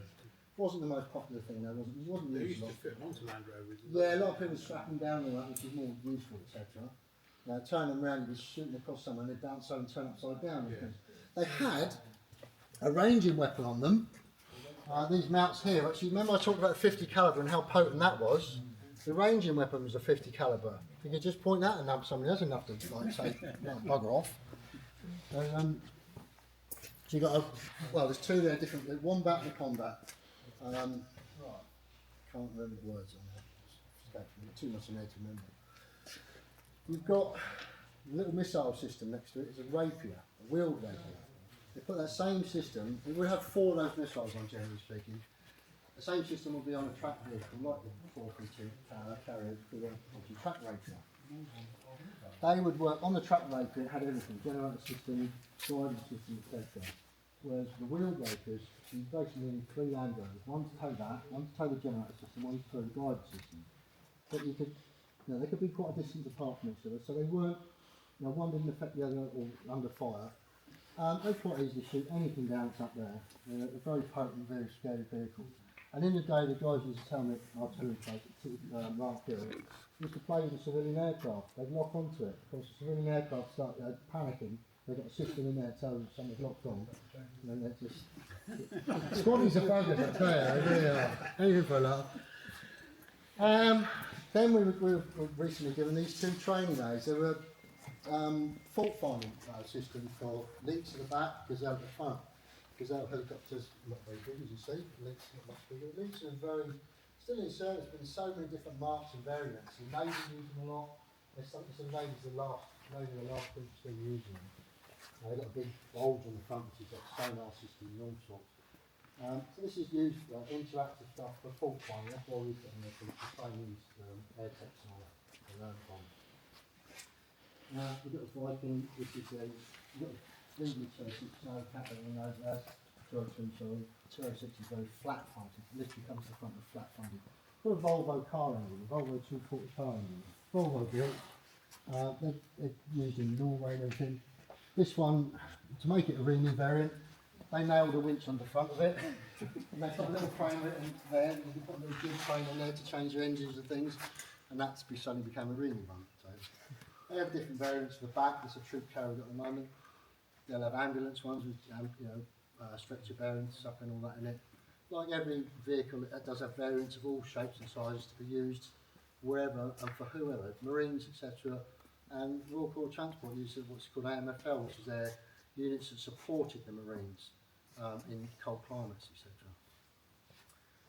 This is a Viking, which is an upgraded version, bigger engine, faster. These will do like 40-50 mile hour cross country. And both these vehicles will go across. You're familiar with the New Forest, all the ferns and everything up there. They'll go through that and you wouldn't even know they've been there. The ground pressure is so minimal, everything just pops back up. And that's a good stealth thing really when you get places. But they're armoured, they're going to come in different variants. Some have got just a box body with training for repair work and all that, ambulance things, etc. You've got a Cummins diesel, 8 litre diesel. They're a very potent, quick vehicle. Yeah, quite scary really. You have them broadsiding on the concrete. Tarmac, whatever, you fire them around the corner and they just spin round. Are they still in service? Vikings are, yeah, this is a prototype one. We're just given this, you see it's done lots and lots. Yeah, nice bit, really nice bit of kit actually. Very modern, very useful. Yeah, we've got the smoke discharges on the top to give you a bit of protection. Not every vehicle, as you see, has got it. Normally armoured vehicles, frontline vehicles have smoke discharges. It's just to give them, they fire it off, they reverse back out to give them some cover to get out. Your other vehicles, your support vehicles, aren't close enough to the front line to warrant having them. And you can't. Got another militant recovery there, a bit more close quarter you can see. Quite a heavy looking vehicle if you look at it. You know, 6 down, so probably 2 ton there. Like I said, they carried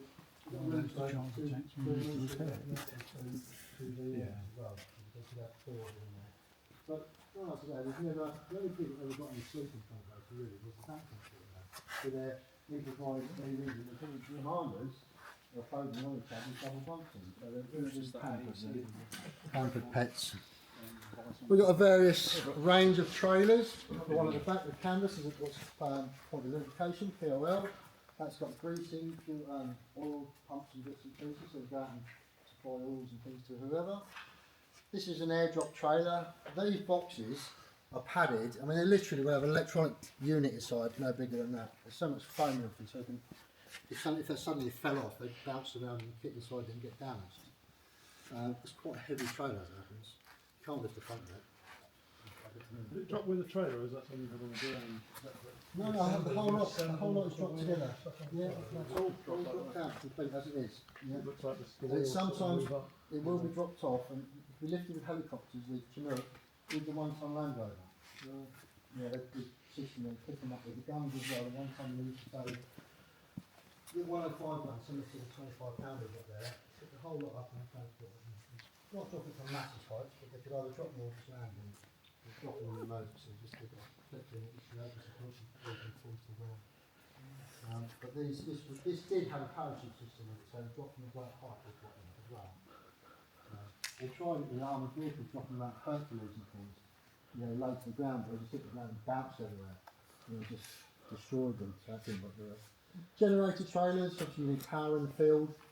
Completely different systems nowadays, lovely and quiet, all enclosed, lots of noise there, workbench trailers. It's a different world then, isn't it? You know, it's all progress to bring us where we are now. We've got a barn, we've got an AEC. So this AEC is the Mark 1, the record was a Mark 3. There wasn't a Mark 2, it was a sort of trials and developed thing, never went to service. This is called a barn, because that body is full of machinery, you know, milling machines, lathes and all sorts. And the barn reason is this whole side will fold open, and the other side of course, and you have another one on the other side, and you create a barn between the turbines. And the turbine would have different machinery that was capable of doing anything on whatever was being put inside. So we could actually have this vehicle here, it would be pulled in or driven into the open sides, it would be then camouflaged and closed in, creating a whole closed workshop area, that everything can be made if necessary. We've now got laser printing tungsten that does things off a computer. So there's the part number and it prints it off for you. We've now got blow up workshops. You come on, roll it out and you go, boom. So things have changed.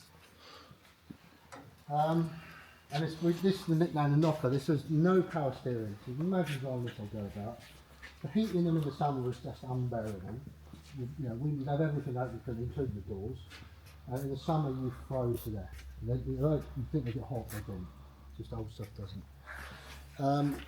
But Albion, the same sort of machine wagon, machine wagon. This is what they are. Different variant machine stuff for different repairs. Some of them we set up for repairing radio equipment. Again, this has got pillar drills, lathes, bits of smaller stuff on a smaller base vehicle. Just 2-wheel drive, whereas that's the Millicent is 6-wheel drive. A bit more mobility. Old English marker in Albion, the rising sun. The Japanese stole it off us. Another little Albion again, machine shop. Again, this goes back to the late 40s, early 50s. The 2 Austin K6s. These Austin gantries. The gantry beam, you can see the green one, the beam's out further. That's in its actual storage transport position. When you want to use the beam, you slide it back and you'll get a beam sticking out the back. That then gives you a block and tackle option. You can do an engine transport, or you can lift the front of one of these vehicles. And as I said to you before, they're all designed to recover up to their own size. So you block and tackle, put it in 3 or 4 ton block and tackle, you pick it up, you're going to put it in the main frame, keep it where you want it, so you can bang it back side. and off you go. And then whenever that gantry could come back in, the truck then doubles as a GS, general service car. Troops in it, hitting it, whatever. Little petrol engine Austins. That's the little, we'll come on to those in a couple of moments. We'll get back to Morris Light commercials. Oh, just after the First World War to the Second World War. This is where we had the joins off. That's what the Morris company are to, this country. It's a general service structure, two carriers, goods carriers. Four-wheel drive, the double drive axles. At the back, one's on twin wheels and one's on singles. They came from National Army Museum. It's not something that we would actually worked on because they were pre-REME times. REME formed in 1st October 1942 from the Royal Engineers, Service Corps and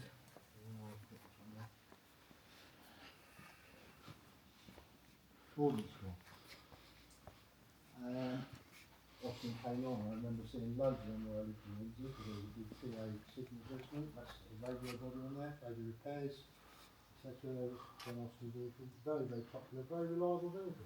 The engine was an Austin engine, they went soft, it's down a bit lower. Depending on the sort of thing from mornings. Civilian service or even running on farm, I think, they don't lose. Which is rather cheap duty, quite heavy. 1 ton chassis. And with a Humber next to it, which is a trial group. The FERD is Foreign Digital Research and Development Research Group, which was Churchill. This is in the days when something was put towards the military, I don't know idea, and they said to the biggers, build us this. So 3 companies would build things, would go to Churchill, be ragged to death, and if it lasted, we'll have some of those, and that's what it was. But now it's like, we'll just have some of those and see how we get on. It doesn't work. It really doesn't. The stuff, it's all German now. Rheinmetall can't keep up the orders because they're supplying everybody in Europe. You can't get parts. This lorry's up in camp, sat there for months. It's just real state of affairs, it really is. No competing companies, have it? Exactly, it's all wrong. Very, very wrong. Rheinmetall built the Leopard for the Germans, built all their armour. They're just building everything. And can't give up with it. There's other people out there who can quite easily do it. Now the Bowden, Echo, is British smart, all the AECs, they're all British smart. There's no reason why they couldn't be doing it. And the trouble is with now, the electronics and everything, like the recovery vehicles, got a computer in there, one round in it, call it, and already finished. The Bowdens, we've known them get wheel stations blown off in Afghan and they're still carrying on. Got themselves out of that trouble, carry on for months, see. But now, if the computer says no, that's it, you're finished. I've had them come in to pick up things and just something's packed up and won't do it. I said, put it out of the way, I'll get my phone and I'll do it for you. Do it every time. Little trial and development, Ford Thames again. That never came into service, don't see why. Ford's quite a reliable supplier, obviously a big company with a good idea. 4-wheel drive, general service like you had the Bedford RLs. Would have competed with Bedford at the time, but General Motors, being General Motors Bedford is the British part of it, like Vauxhall. General Motors, also the German part of it was Opel. Well, who was supplying everybody during the war? The Americans. An Opel engine are going to Bedford lorry and vice versa. Because the Americans are building it and they're supplying the enemy. They probably didn't want to come in the war, lose too much money. Anyway, politics, I better not start there. T55 armoured repair and recovery vehicle. Why is it armoured repair and recovery? Do you remember? Crane and elements, yes. Again, a front display. This was actually Troll 4 duty. This was some little Iraqi who's driving this and he's like, I got off quick and left it. But until the Challenger pointing at him, because that's what happened a lot. The Challengers just had to point the guns at him. The Challenger doesn't miss. The Challenger will pick, I'm not sure it's 4 or 6 targets. The commander picks a target, puts them on the computer, and it's pretty much as fast as the gunner can put the rounds into the gun, but that will hit those targets within a minute. So they got to know that and think, we're not even bothered, just get out. So I had the pleasure of going to Markswood Military Port and picking it up straight from the Gulf in the day, well, about 2 years after the Gulf. So why we want it, I don't know. But going back to the other winch, for putting the main winch out, there's your main winch. You don't need a big winch, it's a nice little type, that's probably a 1.5–2 ton line pull. goes out through your snatch block, on your casualty, back to your main winch, free spool it, which means that your drum's free, and you pull it out and then you lock your drum off to pull it back in. And so then it does the work for 3 or 4 men, you know, in less time as well.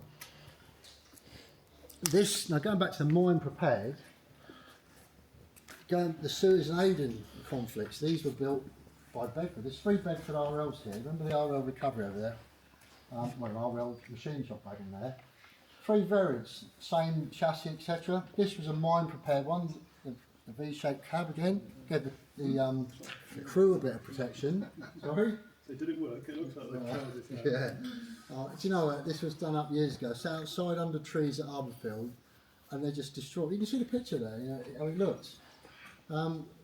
It's sacrilege because now they don't have things outside, which is great. Different curators and whatever, different times. But the body is a standard Bedford Army general service body. So kit or troops in the back of that, if they hit a mine, it's good night Vienna. But the drivers and crewmen of the front crew have got, the commander have got a bit of a modicum of protection. Although the lorry would be absolutely buggered, it'd be life saves.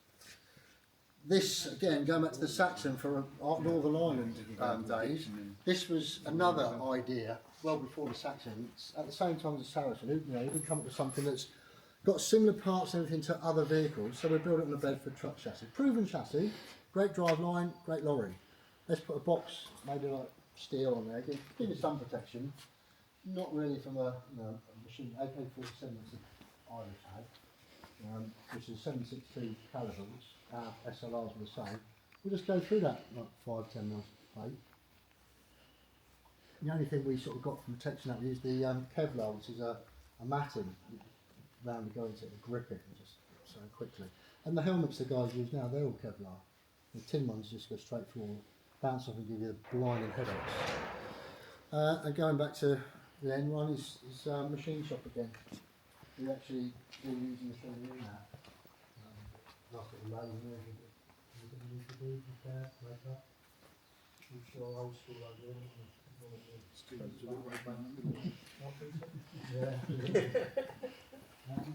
So that's our vehicle here. We've got a couple of little vehicles back towards the hatches. This is a Belgian built FM. These were an air-portable troop carrier. They would have a sort of rack cage and across the back you can shoot for. 4 seats, 4 troops. It's pretty friendly, isn't it? The driver took the second man in. Sorry. They were designed to the wheels and tyres. If you've got a puncture, they were designed to run on the rims.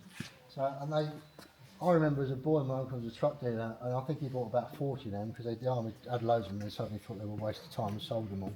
And me and my cousins used to rag around his yard in them and play. And they were about 10, I think.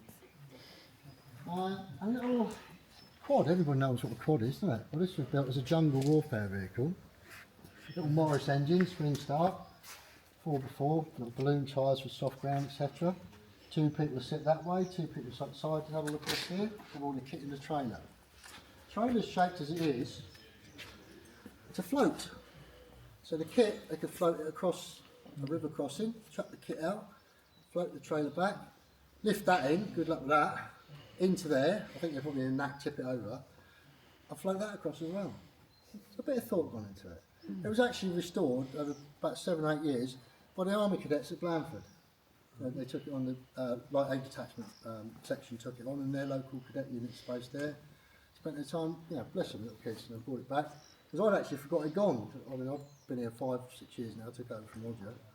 And I'd seen it years ago and forgotten. And somebody said, "Oh, you remember a quad?" "Oh yeah, what happened to that?" They said, "I was coming back a couple of years' time. I restored, it was lovely." So let's have a closer look at the Foden if you want to, outside. And we can walk up the top and look at some of the stuff up there.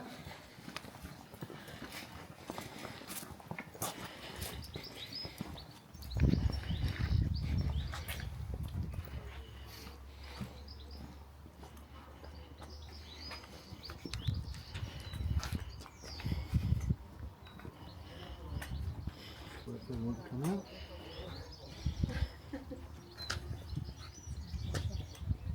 Any more? More come out? Any more? Right, we didn't really get a good side-on view of the compact in there, so here we are. nice remote control, just down there. Over the box has got chest one, you can walk away with a big cable, obviously, like this thick, and drag it along with you. But that's nice and compact as your toolbox, as you see. Your legs are put out by switches and levers out there. Now your rear legs, sometimes they have plates or your ground anchors. Remember I said these aren't floating, you push them into the ground. To stop you going too far, you've got to carry a couple of, it's not here, but some round oak timbers, about that long, and you put one under there and you push down, and the timber stops you pushing the spade in too far, really. So this equipment will open up there, fold this boom down so it'll be horizontal. Across here you put a crosshead bar with lots of holes in. You drop your forks section, you've got forks at different widths, etc. We've got some close together we call pig's feet. You drop a chain in, so if you're doing a chain loft or something that's bashed to pieces, your chain does everything. Put it around the front axles, back onto pig's feet, lift up. But unlike the Scammell and the Volvo up there, back there it's got the underlift. This is the same underlift, but they didn't bother thinking, they didn't put the hydraulic lift on it. There's room for it at the ram and everything under there, as there is the prototype, because that's how that is. So they thought, well, we'll put a strap on the crane, and we'll take these pins out and we'll lift it to where we want to do. And then you've got to put the pins in to travel, put the crane back down. It's so protracted, it's painfully hard, and that's what takes the time. Always needs two of you, one either side, to do it because of the pins.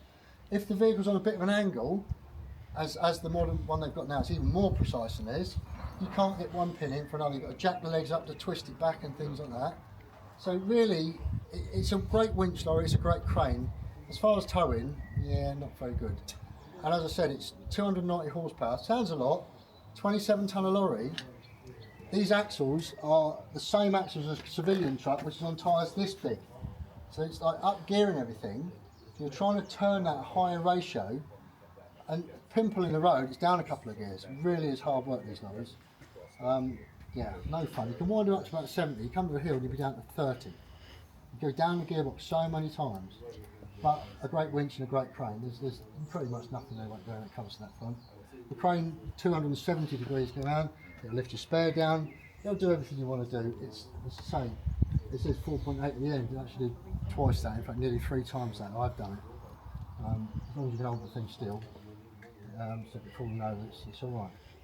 But it doesn't have the articulation of the Scammell. So that's to a point, it's rocking beam suspension, so when you lift something, that's your point of fulcrum point. So again, if you're lifting something back here, it's quite a distance to have it the lever point, isn't it? It's, so there's your hydraulic rams under here. So you put your load down, you extend those rams down to this axle. So it keeps these exactly like that, and the lorry's more level, but it gives you no suspension. It can do quite a lot of damage. You really, and your off-road capability just, it's gone. There's no articulation.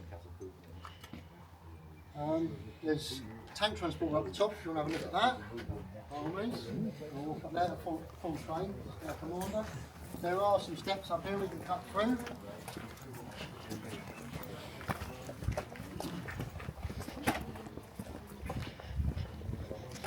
Everyone all right for time?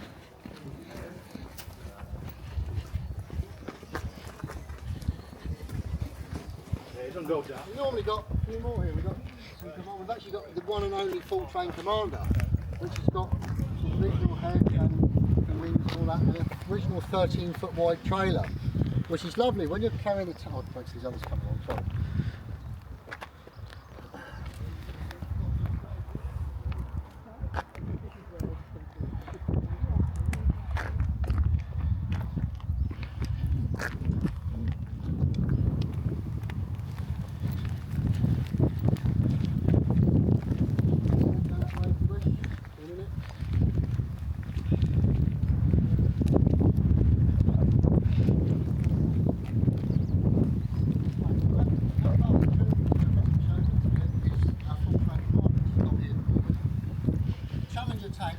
Tank are like 3.5 metres wide. Commander trailer is 3.65 metres wide. It's wider than the road. How safe can that be? Your modern tank transporter is 2.9 metres wide. So it's carrying something much wider. Although they've got high deck, because the back end of the Commander is actually wider than the tank, and the whole deck is the same width, you've got like a triangle shape, it can't come off. And they've got track guides. You can put the tank, see those silver things on there, they're track guides. That stops the tank going either way. So you can put the tank on not on that trailer, it can slope back, but like the trailer next to it, once the tank's on, it's in that well. It can't come off the track guides. You can literally put your tank on and go. If it's, if you're under any sort of pressure. Get shot at. Yeah, that would be it. So that's the beauty of the modern stuff, so the older stuff. The modern stuff, lots of people, it's great kit, works very well, but it doesn't have the off-road, the trailer they've got, 7 axles or something, hasn't got the off-road capability. These trailers have. They've got that rocking beam again. You look at the back of that trailer, and this one here, there's 8 tyres and it's 9 you can see. That trailer we're looking at there, 40BR31, it's got 32 wheels and tyres on it. That originally carried 40 tonnes, which I was saying that the Chieftain was designed for. The Chieftain's ended up with 65 tonnes, so it's a bit of a, we've normally got a ballast antar back in there, that's what that would tow. My friend Tony, who drove them, he actually turned one of those upside down with a brand new Chieftain on it. The front chains broke, the whole tank went backwards and put the whole lot in the air. Didn't turn the unit over, but he's got pictures of the whole, literally the trailer on the tank. Brand new Chieftain, never even got delivered, destroyed. That was after his 5-week journey up to, or 5 or 6 weeks up to Nottingham. Anything to get out of a day's work. So we've got a commander there, Scammell Commander. As you see, a very wide truck, carrying a wide load all the time. That's what it's built to do. They're very low mobility. They're 6x4. Yeah, they've got big tyres. You don't really take them off road. They go on the hard grass and things. They've got lots of horsepower to total. They're 740 horsepower, V12, 28 litre diesel. It's a down-rated version of the Challenger engine. In the Challenger, it's supercharged rather than twin turbo in the truck. Challenger's 1500 horsepower. That pushes that 65, 70 tonne along at like 40 mile an hour. And when you see them going across here during the week, they are like little racing cars from out down there. The trailer behind it is only a lightweight trailer, carries 35 tonne, it's designed to carry. Again, I've had a Chieftain at 60 tonne on there, one of those. I think that's about an Irish one. The Commander trailer is designed to carry 72 and will carry 100 tonne. The Commander itself, although it's rated military wise 110 tonne, I actually know John Fidel, who designed them. He said, they're rated 200 tonne minimum. 250 tonnes, so they're working at half their capacity all the time. The little Scammell behind it, next to it earlier, the Camel, somebody pointed out, is an Amazon. It looks like a Crusader. The Crusader in the day went with this trailer that Bowden was laid against, carried a 35 tonne load. Well, Chris Sawyer, who designed them at Scammell, told me he will give you a 120 tonne design plate for one. That, as an Amazon, is already rated at 120 tonne because, unlike the Crusader, it looks identical. It's got a longer wheelbase. You all remember why that is? To aid turning, not just to spread the weight. It's just to help the turning. The trailer's a 50 tonne Dyson trailer. That trailer and that unit, although painted green because they came to us, they were blue when they came to us. They never belonged to the military. This was, with another trailer, was built for the FVRDE at Chertsey. So that truck would transport hulls that were being tested from Chertsey to Christchurch, which is an engineers training depot. So any engineers tanks that were developed and things done at Chertsey, would be taken down to Chertsey, and engineers would test them, their bridge layers, their excavated one. And they also had a variant, a training aid variant, which was called a wedge. It was a Chieftain without a turret on, but at the top of it, where the turret was, a little cab put on there, so the instructor could see what was going on very clearly and instruct the driver, because the driver was right in the middle in a little hatch, and it just looked the funniest thing going. It was only about that high. There was no turret on it. And we call them a wedge because you drive into things lots of the time, wedge them into places. But, so the ramps on these trailers are hydraulic. Most of your tank transporters, the early days, and the Commander, it's not here, are manual ramps. Literally throw them up very quickly and go. It's no hydraulics because they don't want the frontline vehicles delivering tanks very close to the front line, because tanks aren't really designed. The track mileage on a tank is 300 miles. So when tanks drove across, from let's say Normandy to most places, the tracks were knackered on them. You know, they'd all, or halfway they'd be changing tracks. You don't see that on your war cafe news things. Or the Breckie Mexico or whatever changing tracks. But that happens a lot. Because you get a sort of 200, 250 miles, tracks will start snapping and tanks will disappear. Can't stop a tank. Once a track snaps, you can't pull the other one, you just go round in a circle. You can't stop yourself. So it happened in Bovington with the Challenger one day, one snapped, tried to do something and just missed the farmhouse. Any questions on anything so far? No? Is that using the red gearbox and everything? David Brown? Yeah. On what? On what one? The Commander? Challenger. Yeah. Allison box. It worked, yeah. Tried to be posh, called himself Aston Martin, didn't they? Can we have a walk down there, look at some of the other old vehicles? Yeah, come on, then we'll have a walk down. Comes out.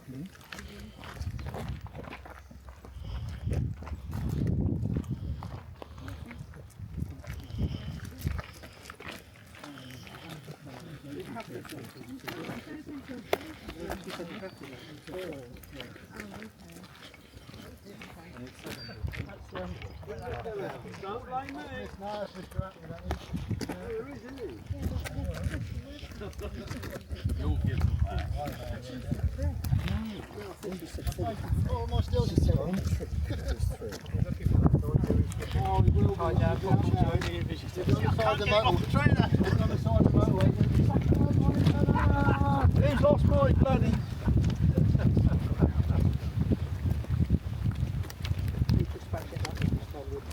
Where they gone up to, right? You know? So it's on, I know the show's not on now, but they're dropping the Conqueror, picking Cape on Shield up, going down to Overlord. If you want to see any more commanders, we're at Castle Coombe. Right. Castle Coombe. This, ladies and gents, is a 20-ton Tasker trailer. It's designed to go behind the Foden wrecker. It's like you see the Foden here. Quite a long outfit together. It's that length because the 8 wheelers have got the drops in one thing. I needed something that could be carried if they were untowable. Wrecking much don't like towing them, or reversing them I should say, they are a bit of the rules. But luckily on the Foden you've got a front hitch, you spin round, so easy to put a trailer anywhere. But the modern wrecker doesn't have a front hitch. Oh, happy days. Who designed that? Again, Foden beats them all hands down. Pioneer will probably beat them all hands down again. That's actually my own wrecker, that. I've upgraded it. I've gone from the 290 horsepower engine to 450 coming. If there's another Foden like it's not there. The trailer, I built that because reversing the other one was painted done. So I built that as a normal sort of 20-ton recovery, which I use for the museum, etc. There's an SV1. I put that on Facebook the other day. I got about 70 likes in 30 seconds. It was rare as rocking on the trailer. That recovery crane on the back. For those who pioneered them, the actual jig was very different to the others. And we also had a 7.5-ton recovery trailer behind it, which is still over the museum. Again, hen's teeth. I thought I'd take it out, we haven't done for a long time, got some tyres down for it. And the amount of people commenting there was really nice to see. And I had the Hattie there as well, with a 25 bound behind it, because again, it's used for gun pulling and whatnot. And people were just like, where'd that come from?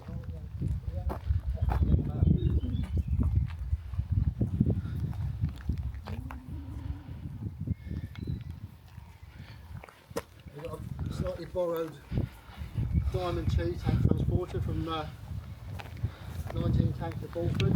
All the tank transporters don't belong to what we do here.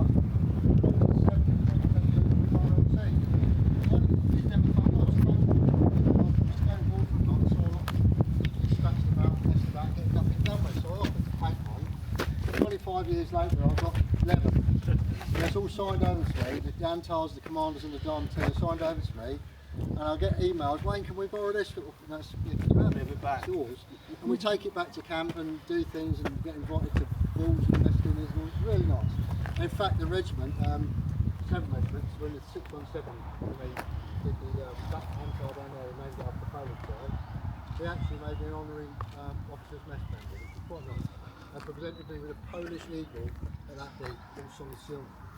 I think it was a really nice touch. You know, so I don't do it for things like that. I've always done it just because I'm into trucks. I'm not into armour really. I've always into trucks.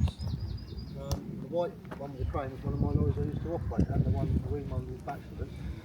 That was my sort of that's my 80-ton truck. I used to push most of it around. The grey Centurion R is a favour for the recovery section. Because remember I said they helped us with our warrior. Well, we like to return favours, don't expect things for nothing.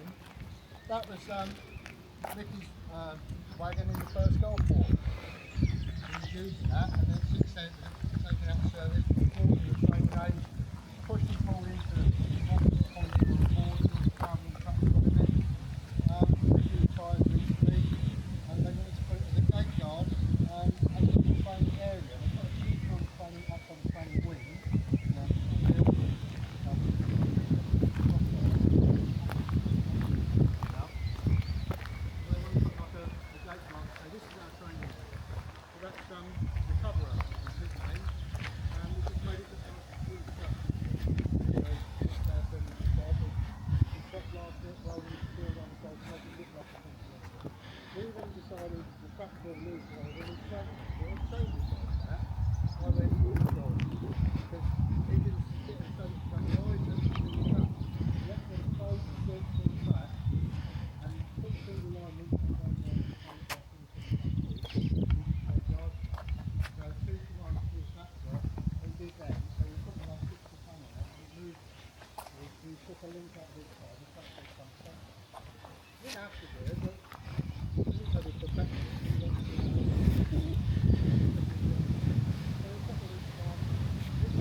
Push the right hand door open and come down, please, Mike. Little foot face oh no, that's a Thornycroft Newgate, yeah. That's one of three of the we donated that recently by our boy in Basingstoke who used to deliver a brand new Antar to the army. Oh, right, yeah. He's got a coach company, and that is one of three vehicles built for the fire service to support green bodies.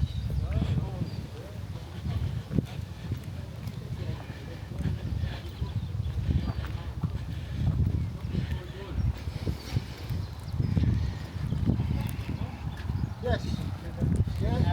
Yeah, it's all full of sand and shit out in there, yeah. Oh, we had all sorts in there.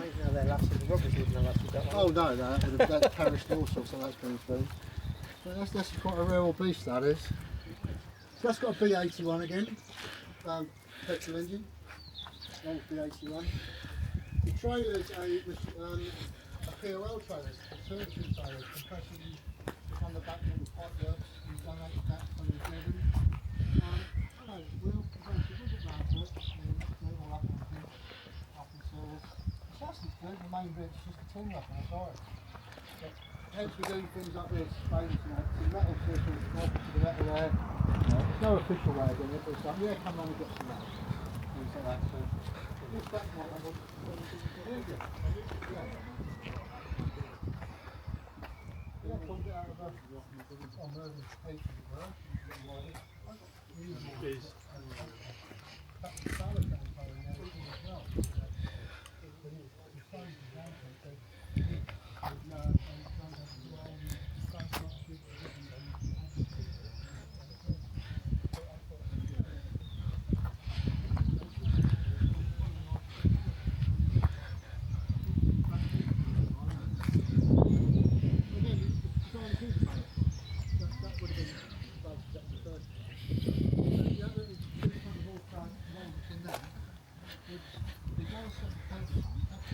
full phone